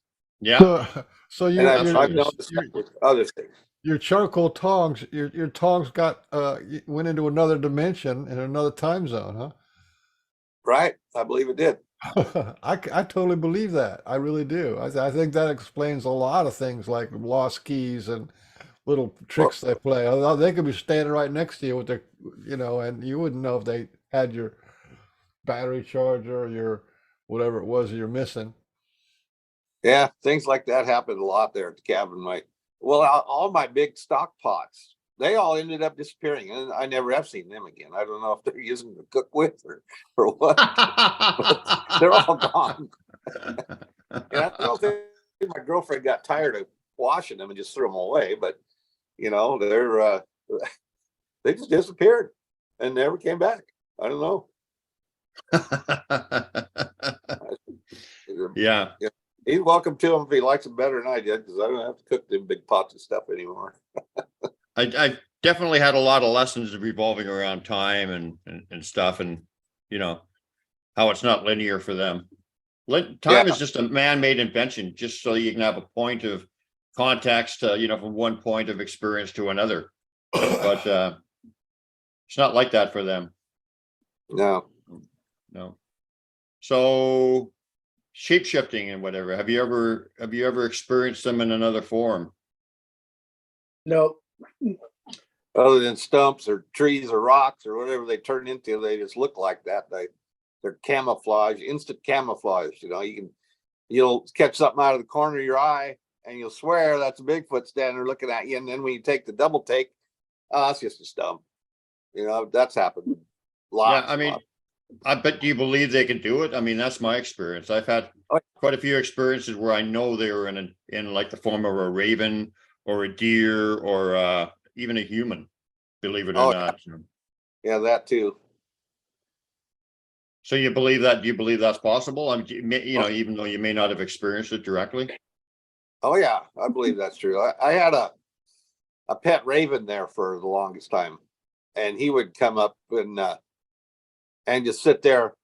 My fire pit's like a gazebo, and only I made it all out of metal so it don't burn down.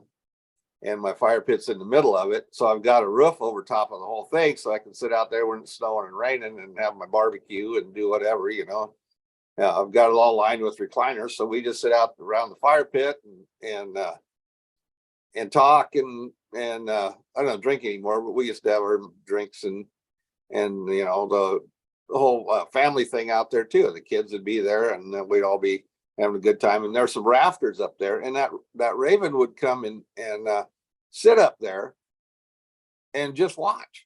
He was tame as could be. He was not scared. And I told everybody, just leave him alone. Just ignore him. He's just having a good time watching us, And that was kind of weird. And then all of a sudden he disappeared. Yeah. I mean, I don't want to get into my story so much because it's your show, but a lot of experiences with birds and whatever. At the very least, I mean, and I think they do both, but they definitely look through the eyes of some of these other animals. Like I many times found a discovery, like and I'm getting energy. When I talk about stuff they want me to talk about, they give me a big buzz, energy nudge. But like an important glyph that I discover or whatever, and all of a sudden I look over and there's two ravens looking at me like, do you see it? You see it? Okay. You saw it. Okay. kind of thing, Yeah. or I'll have a question in my head, and all of a sudden I don't hear a raven or an animal, and this is specific to a raven, all day long, and all of a sudden, as soon as I get that question, geez, did you guys do this? Raven will fly right over my head and give one call, like right on the split second. So, and a bunch of other examples, but they can definitely do that, and that's pretty far out, really, when you think about it. Yeah, transfer their essence into somebody else and to another bird or an animal or something, and look at you. That's a cool thought, Absolutely. Well, Well, let me do any and all of it. let me tell you one quick story then, because we're on that. So I'll tell you one quick one. My wife and I were camping, and we saw these two ravens looking at us, and we were having an interaction and energy and everything. All the entire 3 days we were there, we were way off in the bush. These two ravens looking at us from across the water, and all of a sudden we put our two blankets down on the beach, and we were put our blankets down and laid them down. Next time we look down, like a split second later, there's an X partially on one of the blankets, like an X laying on one of the blankets partially, like a friendship welcome X. Now that could not have been there. Had to have been placed there within the split second, right? Okay. Yeah, makes sense, right? Yeah, cool. Okay, so then the raven flies right over our head, directly over our head, and I thought, geez, I better go back to the fire and check on something, just thought placement. And I go back there, and right by where the wood was a single raven feather that was laying there that had not been there earlier. So it was just laying there as a gift. Then later on in the evening, and a whole bunch of their abilities are spoken about in this little story. A little later on in the evening, my wife and I said, we're sitting around, and she said, let's look at the pictures of the feather that we were left.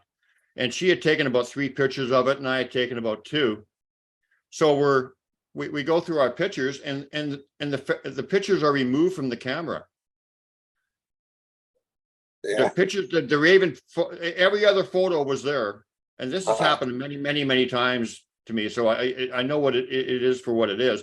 But the pictures of the raven feather were removed, and then she said to me, "Oh, well, look at your camera," and they were removed from my camera too. So just wild, crazy, magical things that they do. And there's always lessons in these experiences too. At least that's how I perceive it. Yeah. Yeah.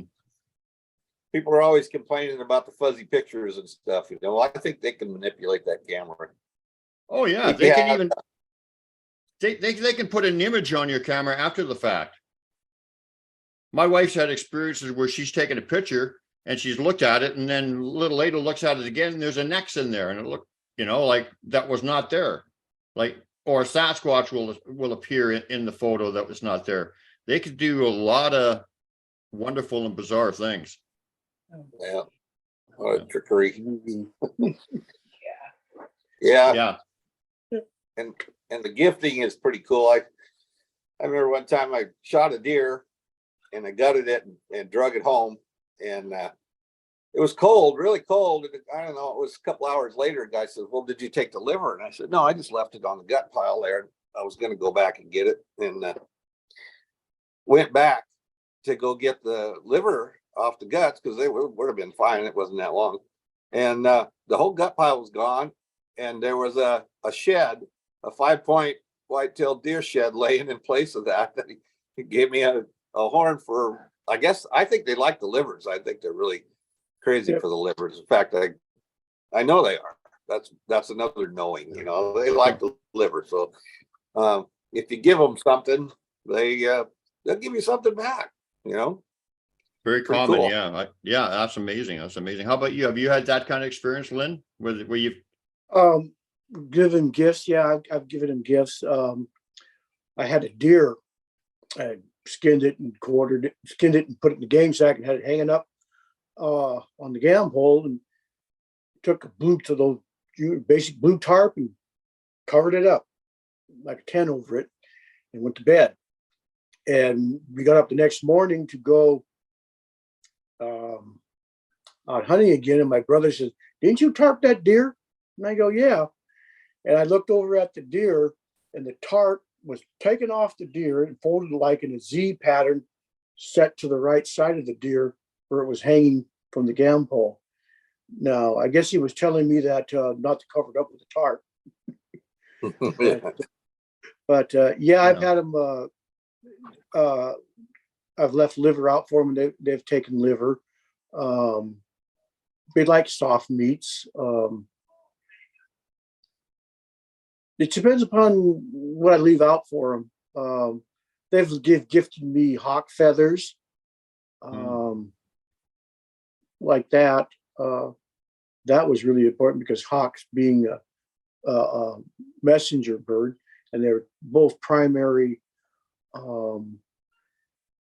wing feathers in cooperation with a triangle glyph and put it over. So that was definitely a spiritual, a very powerful spiritual gift.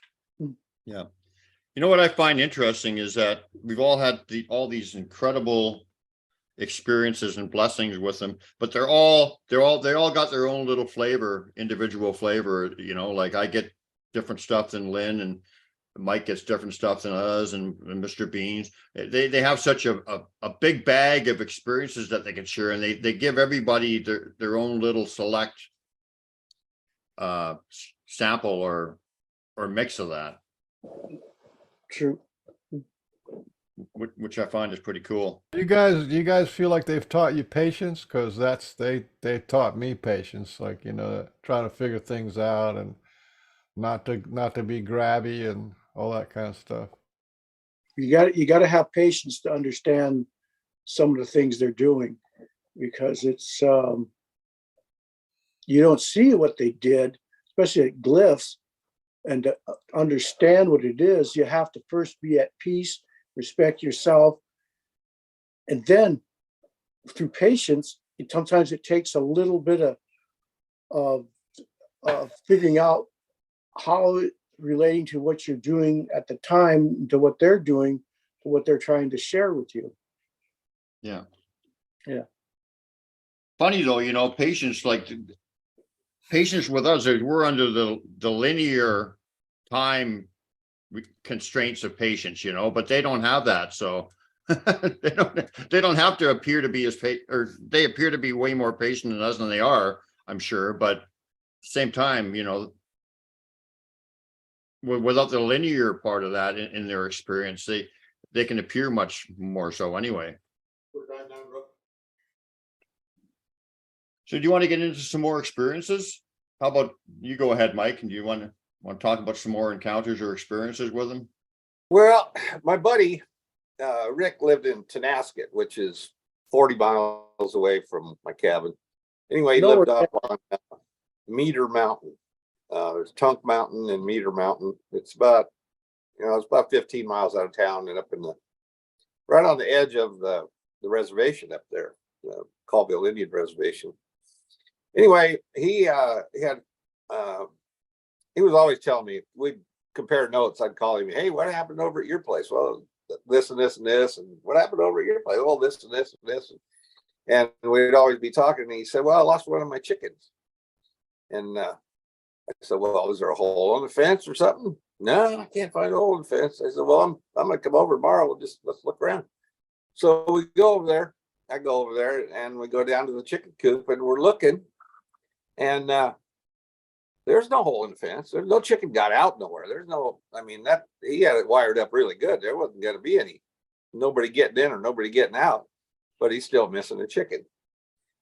Next morning, we get up and there's a dead owl hanging right above the fence, and it's dead. It's like, that's the replacement for the chicken I took. That's the message I got out of it.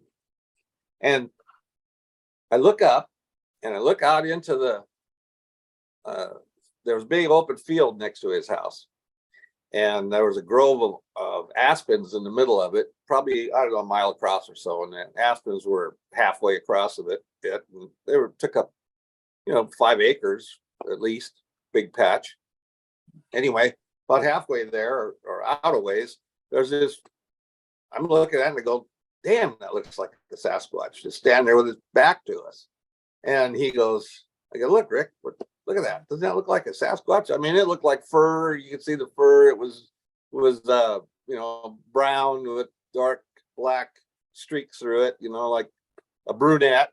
I always say there's either blonde ones, brunettes, redheads, and black-haired ones, just like humans. And anyway, he goes, nah, that's a stump. So, okay, whatever. You say it's a stump. You live here. I don't. So we went back in the house, came back out a while later, and hey, Rick, your stump's gone. It disappeared.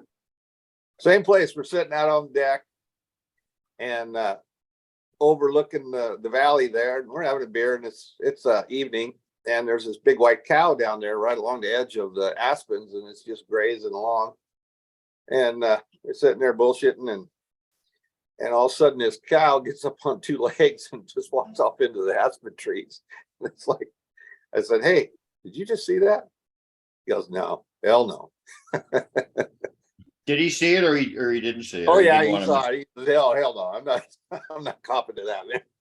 So Cows don't get up on their feet and walk into the woods. So did it actually look like a cow got up on 2 Yeah, feet? it did. Or it didn't change shape at all? Or Well, it had its butt to us, so it just looked like, and you could just see it was moving around there. It looked like it was just munching on the grass. I don't know what it was doing, and then all of a sudden it just stands up and walks into the damn woods.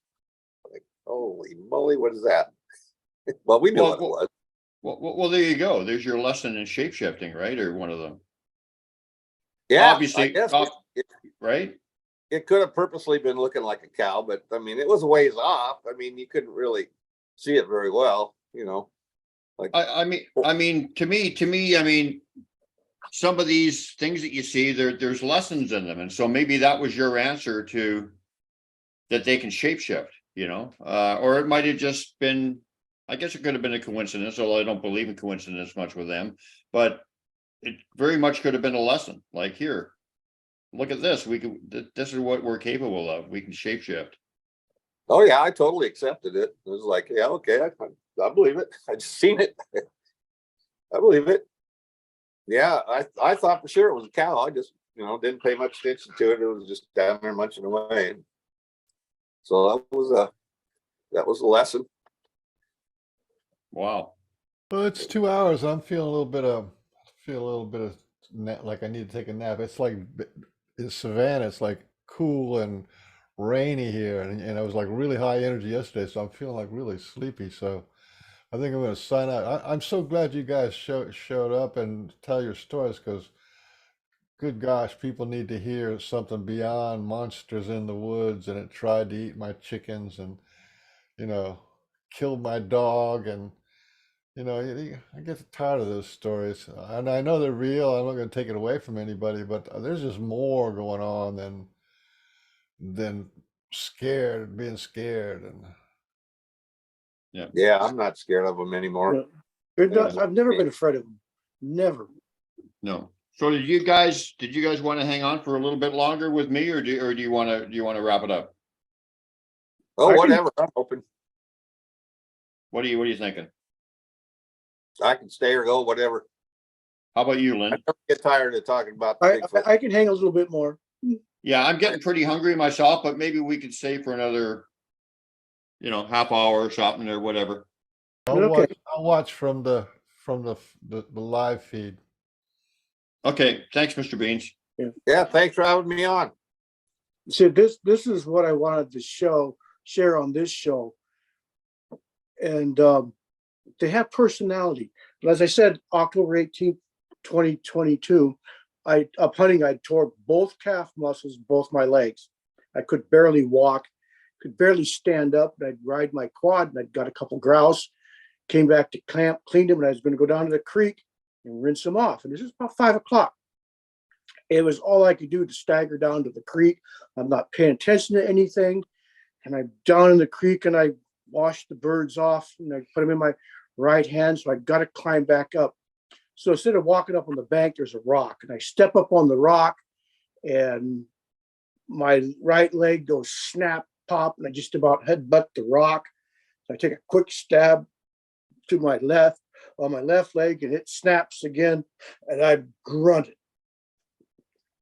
trying to keep from hitting the rocks.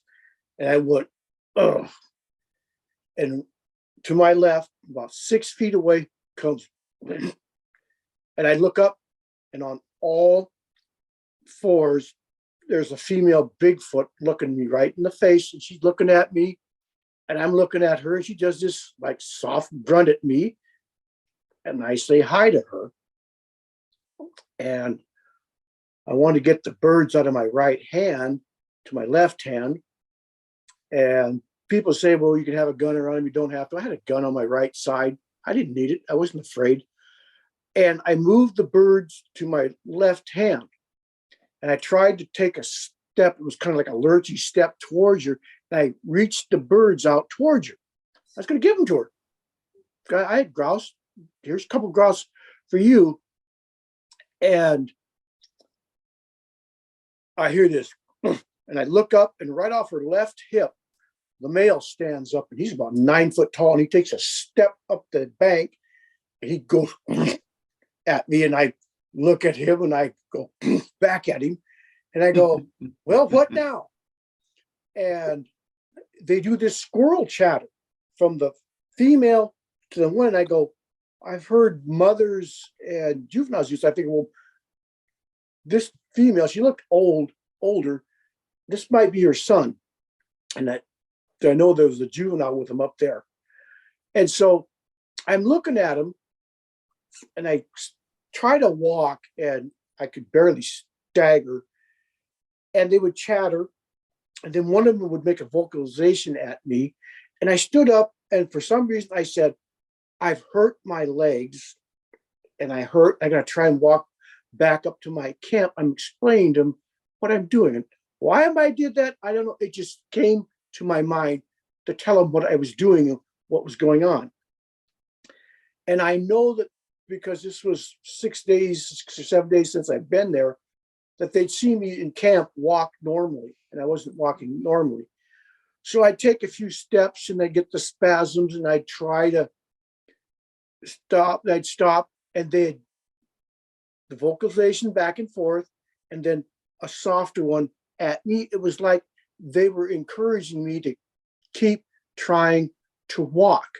And people say they're bloodthirsty, they're dangerous. I couldn't walk. Both legs are injured. She's 6 feet away from me. He stepped up on the bank, and he's 10, 12 feet away. Nothing aggressive. And I take another step, and she stands up and walks up next to him. And as I walked up the bank, they would continue to do this. Every time I would stop, they would make a soft vocalization. When we got to the point where I'd cut that log out, where I told you earlier, I go around, they go the other way. And I come around and I figure they're going to be gone. I come around the log. She comes around the other end and walks towards me. And I say hi to her. And the male, he looks at me, and he walks off back down the bank. And during the time I was up there, and I went over and I looked, they were actually staying there when I was up there. And I either I walked up on them, I think they were sleeping, and when I came down, I walked up on them. But they showed no aggression. And I get to the flat ground, coming out in the open. They wouldn't come out into the open. She stood on the edge, and I said hi and bye to her. And then I walked up to my tent and put the birds away, and took a great big ibuprofen, stoked up the fire, and laid down on my cot. And I was resting, and I went, and then from the outside my tent, by the foot of my cot, comes this back, and then from the front of my tent comes, and then behind me, a little higher. They literally, when it was dark, came up and walked around my tent. They, I believe, were showing me compassion. They understood I was hurt. they were showing me friendship, and they, I believe, came to check on me because I was up there by myself. And Yeah. the juvenile female, she would come up and walk around my tent just about every night. And I had a big sack of apples, and I would put apples out for them on the gifting rock and at a wood pile. And I set one apple up on the wood pile. And I came in from hunting that next morning, and the apple was turned over, pointing at the tent. And I'm going, okay, somebody visited me. And I didn't look very closely at my truck. There was a fingerprints where they touched the truck. I had to go clean birds, and I had zipped my tent down, closed, and I walked over to get my pocket knife out of the tent. And my tent is 8'6" at the ridge, and it was unzipped from the ground, the top of the zipper, and I can't reach that high. So I figured one of them came over, unzipped the tent, took a look at my house because I looked at their house. And as I told you earlier about taking the camp down and the office on, I was getting ready to go, and I had 5 apples left in the sack. I said, well, I'll give them as a gift to them because I'm going to go. And I went over to the sack. I opened the sack, and there was 1 apple left. That little stinker juvenile would come around, and she'd help herself to an apple. She'd do it in a bag. Or it was kind of like the thoughts that came to me is like, I know where Grandpa stores these apples, so I'm going to help myself. And I thought that was really a nice interaction with the little girl because I'd left her the candy before. And the point of that encounter, and I know what that was, is they're not dangerous. They know you. They know if you're hurt. They know if you're not. And being by myself, they watched out for me. And that was a blessing. And I wanted this to get out there for people that say that they're bloodthirsty monster. The point, one of the key points is I was injured, could not walk. And I was 8 to 10 feet away from 2 adults. They did nothing aggressive. They simply watched me and encouraged me to keep trying to walk. Yeah. I have, so you know Tom Cantrell or whatever. He's experienced some amazing healings. Mhm. I've had a healing, and I've experienced them doing a healing on a person at one of my campouts right in front of me. Mhm. So they're also healers or whatever. Either of you had any healings from them, or emotionally or physically? More Not like that I remember. physically, easement of pain from my legs. That happened, like I said, that same continuation in that night from when I laid down, because the next morning I was able to walk better without the pain. Awesome. So I wanted to ask you guys' thoughts on this. Like, I've never actually seen them on all fours, but I've heard of a lot of people saying that they're on all fours, and that's not only. Oh, I actually saw a juvenile run across the road on all fours. So I should clarify that, but generally not. So why do you think sometimes, and adults included, why do you think sometimes they're on all fours, and why are they sometimes on 2 feet? Because I would think that they would naturally be on 2 feet, seeing as they're basically human. They feed on all fours. It's almost like a 6-point stance because they have the mid-tarsal joint in their foot. They can be like in a 6-point stance, and their knees will be off the ground. And they feed like that on all fours. I've seen males, females, and juveniles feed on all fours. They talk about the spider crawl where they spread out, they're not touching the ground, and they do that. And that's also because of the mid-tarsal break in their foot, and they're extremely and they're very fast. I've seen them on all fours foraging. I've seen a juvenile in like the spider crawl. She went over the side of the hill. She left a glyph for me, and she didn't know I was standing there. And I went at her, and she just, and then she crossed the road in front of me on a in the snow. I could find her tracks. And then when I walked by, she whooped at me and went up the hill, and I went on and hunted. I came back out. I'd been leaving Skittles for her on a log. And I got up to where the Skittles were. They were gone. And she throws a fur cone and hits me on the elbow. So I turn and I look in the direction. They go, "Oh, so now you bought me with a fur cone." And I hear like somebody belly flopped on the ground, and I like a giggle and a snicker. So I going, okay, I got a friend now. And I got in my pocket and put some more Skittles out, and I just kept walking. And I kept looking to see if she'd pop out. She wouldn't pop out. But again, it's individual. It's a part of their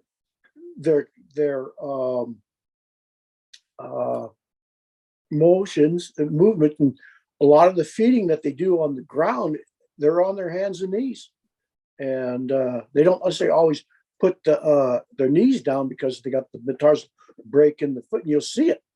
And it's like if you tried to walk or crawl, you swing your leg out, it swings out to the right or to the left, not like we do up and down, but it's more of a swing out motion, and the knees will never be on the ground, but you can see the flex in the foot. How about you, Mike? Have you experienced them on all fours? No, I haven't seen them that way, but I know they can. I've heard people talk about it, and my thought is, well, if they can articulate like that, why wouldn't they? It's more convenient to be down low. Why not? I mean, you ought to hear me putting my boots on in the morning. I can't get down that low, but if they can, why wouldn't they? You know? Another thing I was picking up from what you guys were saying, and what are your guys' thoughts on this? A lot of these encounters, it seems like the females come a lot closer, and it's quite often females, and the males will be kind of in the background or whatever. I heard that in a couple of yours, Lynn, and I think probably Mike's experienced that too. What do you think's going on there? Why are the females? That it's based on the family makeup. Their family groups that I've seen from the family together and tracks, they're matriarchal. The females and the juveniles are more friendly. They're more accepting. The males, as they get older, tend to be more standoffish, more on the outside. Company in 2018, he walked up within six inches of me. Last year, he was 6 to 8 feet away, and he stayed more. And I think in the family makeup, they're more of a protector. The males are. When I sat with the group at Lake Cushman, the female was between me and the toddler, and the juvenile, the male, was behind me. I was between them. On the tracks that I've seen, depending upon the age of the young one, the female's tracks are generally between the males and the toddler. Like she's kind of between them two. But my observation is that the family are matriarchal, that the females and the juveniles and the toddlers are more openly friendly. I believe of the 23 glyphs that they left for me in October, that most of them were made by the female. There are some glyphs like an A that a male will make, and I made a couple of those glyphs, and they were never changed or answered, but there are a whole bunch of glyphs all around it. And the ones that have been closest to me have been juveniles and females. The closest, like I said, the closest encounters with males has been between like 8 feet and 20 feet. They just tend to be a little more standoffish, a little more independent. They're not afraid of you. They'll listen to you. They'll watch you. Some will try to communicate with you by body language. They can read your facial expressions your body language and your voice inflection as easily as we read a piece of paper, Sure. because that's 80 to 90% of their communication is physical. That's my belief. It's that they're Well, I mean, I think, well, I mean, as far as their interaction with you, I think that a lot of it is, you know, they can read your energy, they can read your thoughts and all that too. So there's definitely that component in it. I mean, they know exactly what you're going to do or what you're thinking or your intention Yeah. or your heart. that's So that's true. that's not physical. No, that's they see it. Like if I'm walking and there's one walking near me that comes up to approach me, they'll approach from the back or from the side. And if I'm carrying a rifle, I'll take it and very slowly move it off my right shoulder and put it on my front left shoulder, and they'll come up on the side that I moved the gun away from. But yeah, I have had guns underneath my coat, and that doesn't seem to bother. They recognize rifles and shotguns pretty easily. Oh yeah. And they understand how you carry it. If you're pointing it, they won't cross in front of it. They'll wait till you move it. Then they'll walk along or cross in front of you. But yeah, it's the females are definitely more, and the younger just ate up with curiosity. They like to play. And if Oh yeah. you pay attention to them, they'll play with you for hours until Mama decides it's time to go. Any thoughts on any of this, Mike? Yeah, I think I'm back to the mind speak. They can tell what you're thinking. If you are a troubled individual and you're more apt to shoot first and ask questions later, you're not going to have as good of an experience with them as someone that understands that they're not out there to hurt us, and they want to interact. You hear about these people, or people having bad experiences. Well, I think that's because of the way they are, not because of the way the Sasquatch is. I think the Sasquatch is more than happy to let it be a pleasant experience. They'll bring their kids out, and especially if you've got kids with you and you got women and children with you, it's a different experience than when there's a whole bunch of guys around. If the guys are all around, then the big males will come out because they're the ones that are protectors, and they're kind of watching to see if they really need to be standing guard, or they start reading everybody and seeing where they're at and and then they act accordingly, and they tell the rest of the family, hey, watch out for these guys, or these guys are okay, send the kids out, whatever.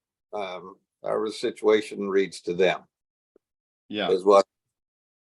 Yeah. Yep.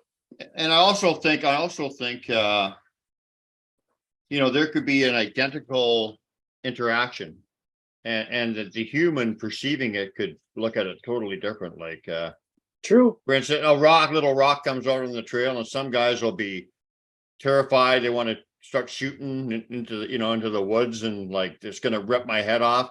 And somebody else will just say, "Hey, my friends are here. This is cool." Yep. So every interaction is interpreted by the person. By the person experiencing and it, the whatever, Sasquatch. Yeah, like the pine cone, the fir cone off the elbow. Put the Skittles back on the stump. Yeah. You ever notice how when they throw something, they are deadly accurate? Yeah. I think they have telekinesis powers where they can throw something at you and it's going to hit exactly where they want it to hit. They're not like we just fling something out there and hope you hit it. They can do they can place a shot perfectly. I really believe that they can do that. Absolutely. But at the same time, I got a lesson in that too. That is true. But at the same time, they can be cloaked right beside you. Because I've been like I've had been out with friends of mine and whatever, and we could hear them breathing and stuff. and walking around us. And then all of a sudden, a little boink, a little rock comes right over arches right over our heads and lands on the ground. And it's like they're just right behind you and tossing it Yeah, or stuff like their way that. of tapping you on the shoulder. Yeah. Yeah, Yeah. I didn't have to get up as early to go hunt. I was generally up 6 o'clock, being quartered till and 6 o'clock up and going. I decided to sleep in one morning because I couldn't hike anymore. And I wasn't up at my normal time, but I was awake, and all of a sudden, pop, rock hits the tent and goes down the side of the tent like, wake up, get up. And it was letting me know Yeah. that it was there. Yeah. Don't ever challenge a juvenile Sasquatch to a rock throwing contest. Yeah, I know. They go nuts with that. They like to have rock contests. Yeah.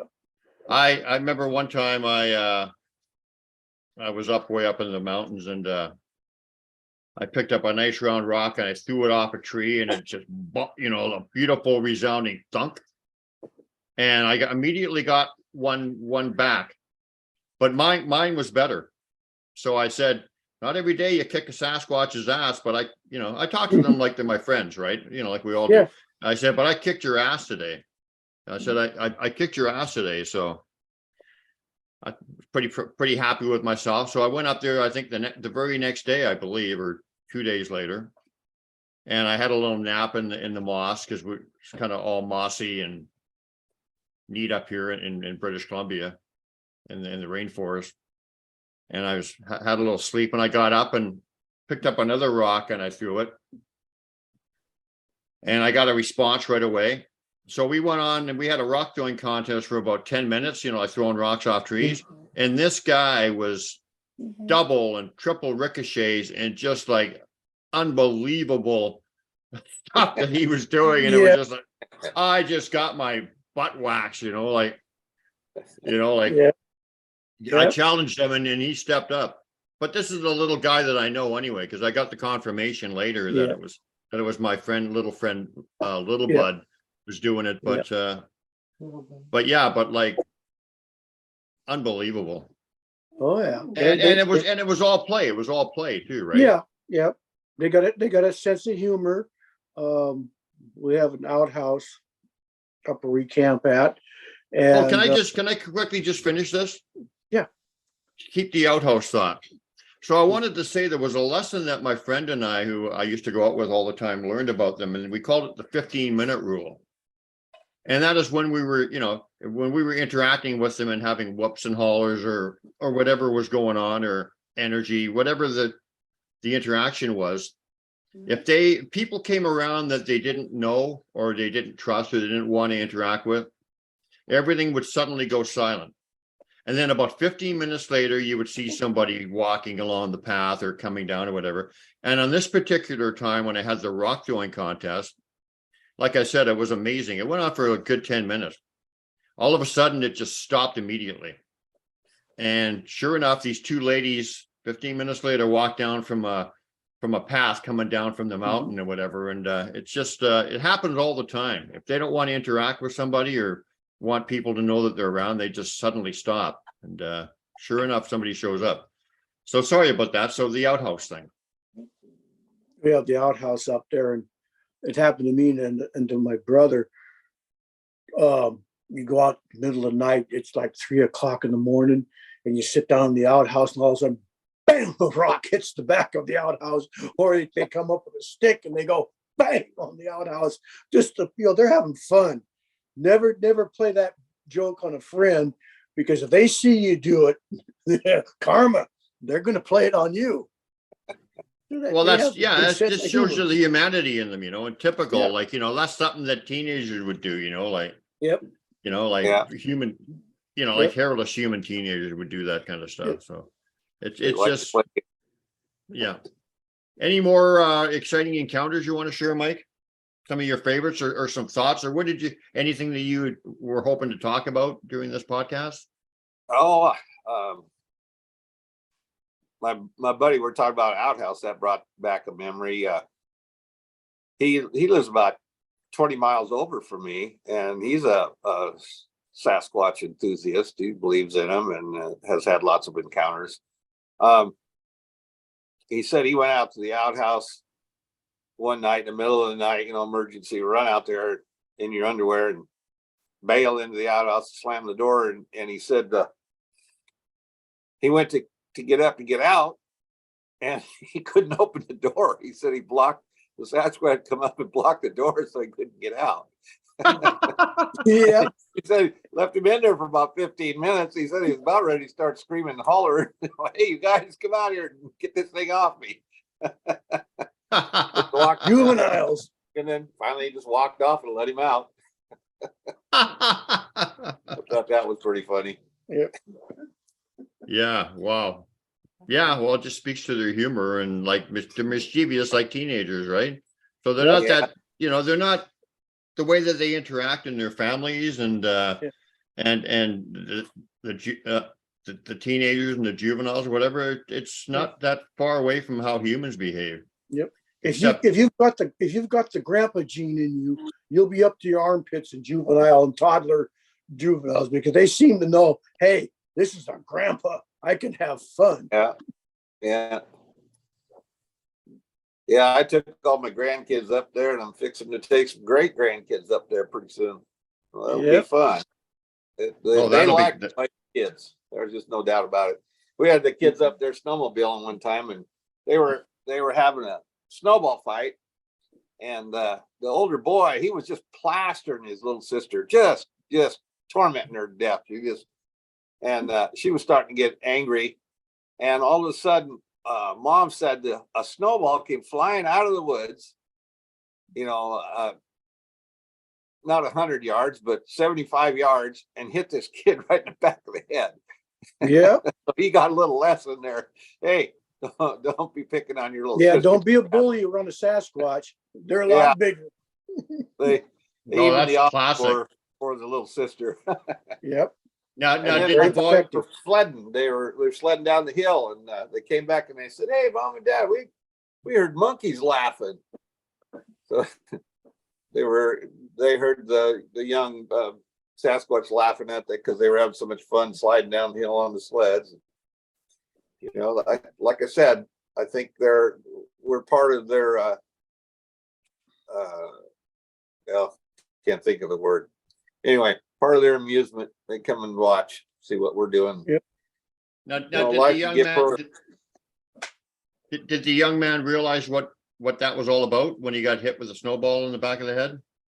No, I don't think so. It was just a fury of he finally got a good one in the back of the head, so he quit. But Mom saw it come out of the woods and said, "Hey, look, that thing just came out of the woods. Is there anybody over there?" So we jumped on the snowmobiles and made a big loop around, thinking, well, if there was really a Sasquatch there, he would have left some tracks. But no, they never leave any tracks. In the snow, no, you don't see any tracks. I don't anyway. Not No, around my place because there's like No, 5 feet of snow, so they would leave a big V where they went through, But no tracks.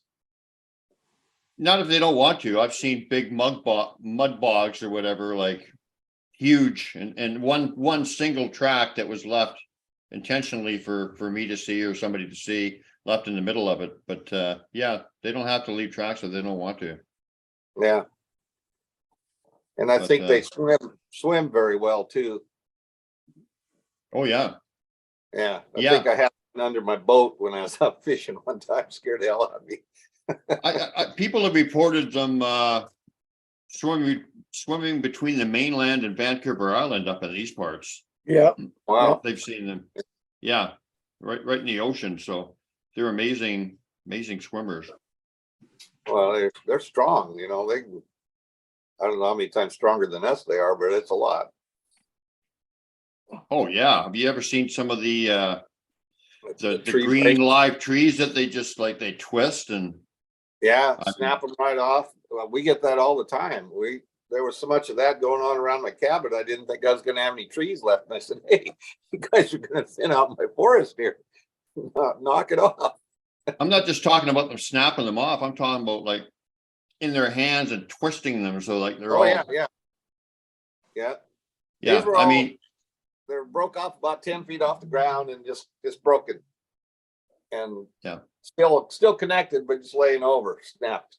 Well, just imagine the strength. I mean, even a tree, like a green tree like this thick or whatever, you try taking that and twisting it with your hands and see how well you do with that. But right.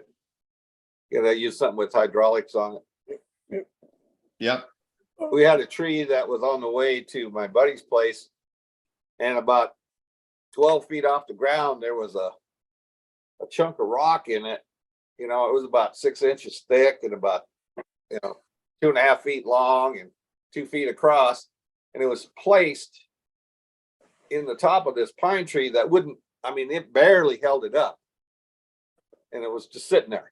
Now, right alongside the road, I mean, maybe a logger had a grapple and picked it up, and I just don't think that would happen, that he could set it so carefully in that tree to where it held it up. We used to look at that all the time. That Sasquatch rock. That was pretty cool looking. I have a picture of that somewhere. Any more experiences you wanted to share, Lynn? Or No, I need to go because I need to go eat. And but it's fun sharing information and okay. talk to Mike too. And let's have an expedition one of these days when you get over that way. Holler at me. October I'll be over there by Loomis, and I'll shoot you a message of when I go over there, and we'll see what we can do.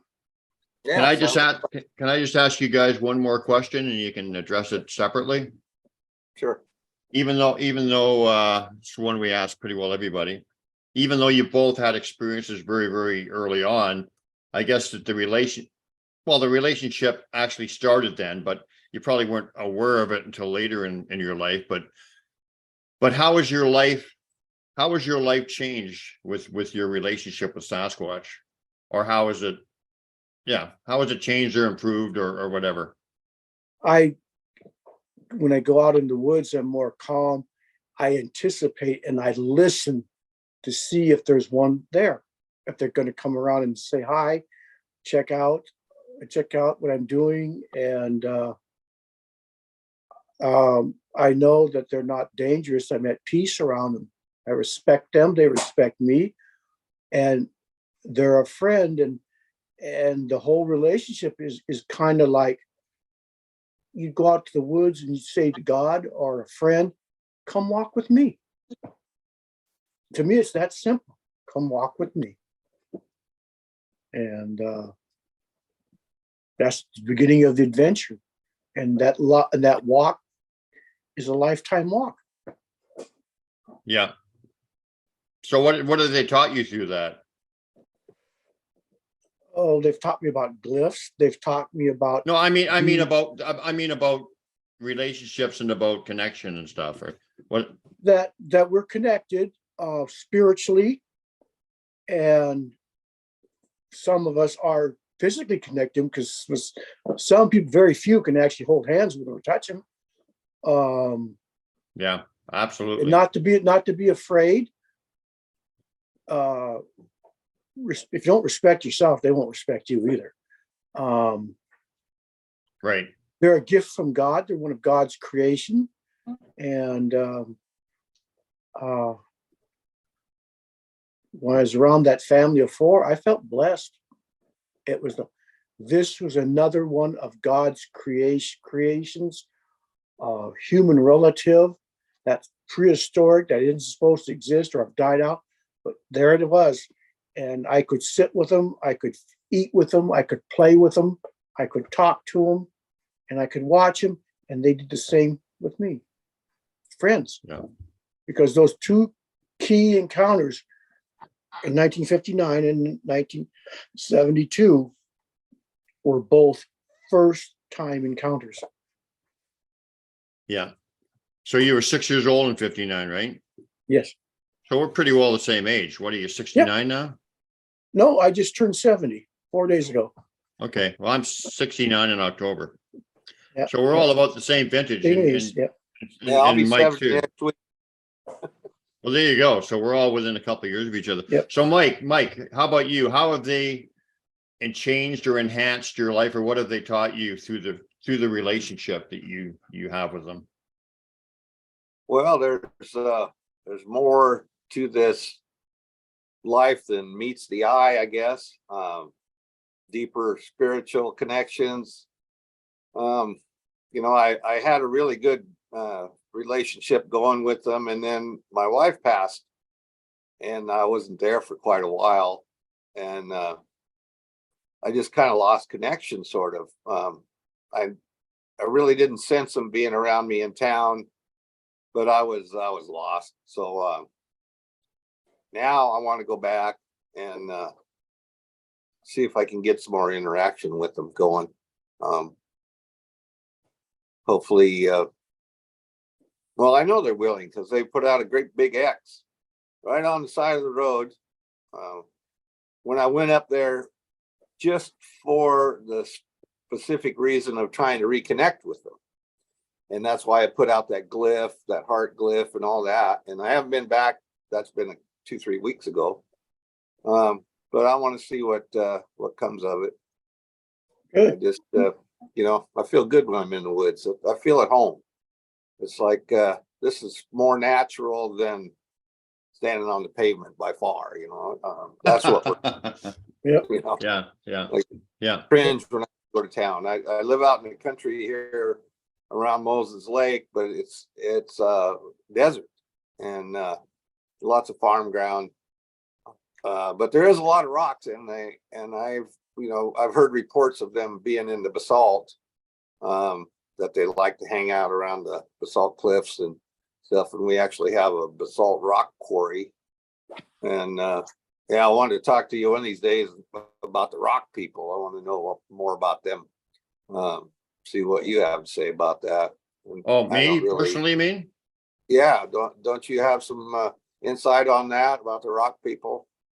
Well, yeah, a little bit. Yeah. We had a show on the rock people and stuff recently. Yeah. And yeah, absolutely. Well, I think rocks have consciousness, like everything has consciousness. I think rocks are the holders of ancient wisdom and stuff too, like ancient knowledge. Yeah. And rocks and water, like Mr. Beans will say, make life, blood and all of that. So yeah, we could definitely talk on that. But anyway, I think you guys living so close together, you guys should start hanging out a little bit. That'd be pretty cool. Yeah, we're about Yeah. 300 miles apart. Yeah, How many? about 310 miles apart. 310 miles? Yeah. Oh, I thought you were only like 20 or 30 miles or something, but still. Oh, that's Tom Cantrell and I. Well, you don't want to be too close to Tom. That could be dangerous. Yeah, I'm just joking. I know. Yeah, I've known Tom since I was in my 20s. I ran into him up where he hunt at, and Yeah. Did you know Fred Bradshaw? Did you know Who? him? Fred Bradshaw. He died in 2002, but he came over from he lived in what's the name of that little town? It's over by Aberdeen. Oakrim, or right by Aberdeen. It's just a little town right next to Elma, I think it was. oh, Elma? Is that right? Yeah. Yeah, There's where he lived. And he used to come over all the time, and then he passed way up there. We spread his ashes out on the rock where the Yeti howls from now and then. Yeah, I knew a lot of people over there. I actually knew the people that did the Independence Day, Memorial Day film. I knew them, Tates. And I've actually stood on the ground where they filmed that one run across Lake Topeka up there. Well, guys, I gotta go because I gotta eat, and it's been great. All right, gentlemen. All right. Well, thanks for the invite. I just wanted to say thank you, Lynn and Mike, for coming on, and we'll have you back again. And on behalf of Pork Cunningham and Frank Oliver Beans and the Pork and Beans Show and everybody watching, we thank you very much. And thank you. We'll talk to you again. Educational. Thanks. And Michael, and see you guys all again. Thank you very much. I got to go. Thanks, guys. Next time. Yeah. Next time. Yeah. All right. Stadium. Bye. Thank you. Bye. Bye.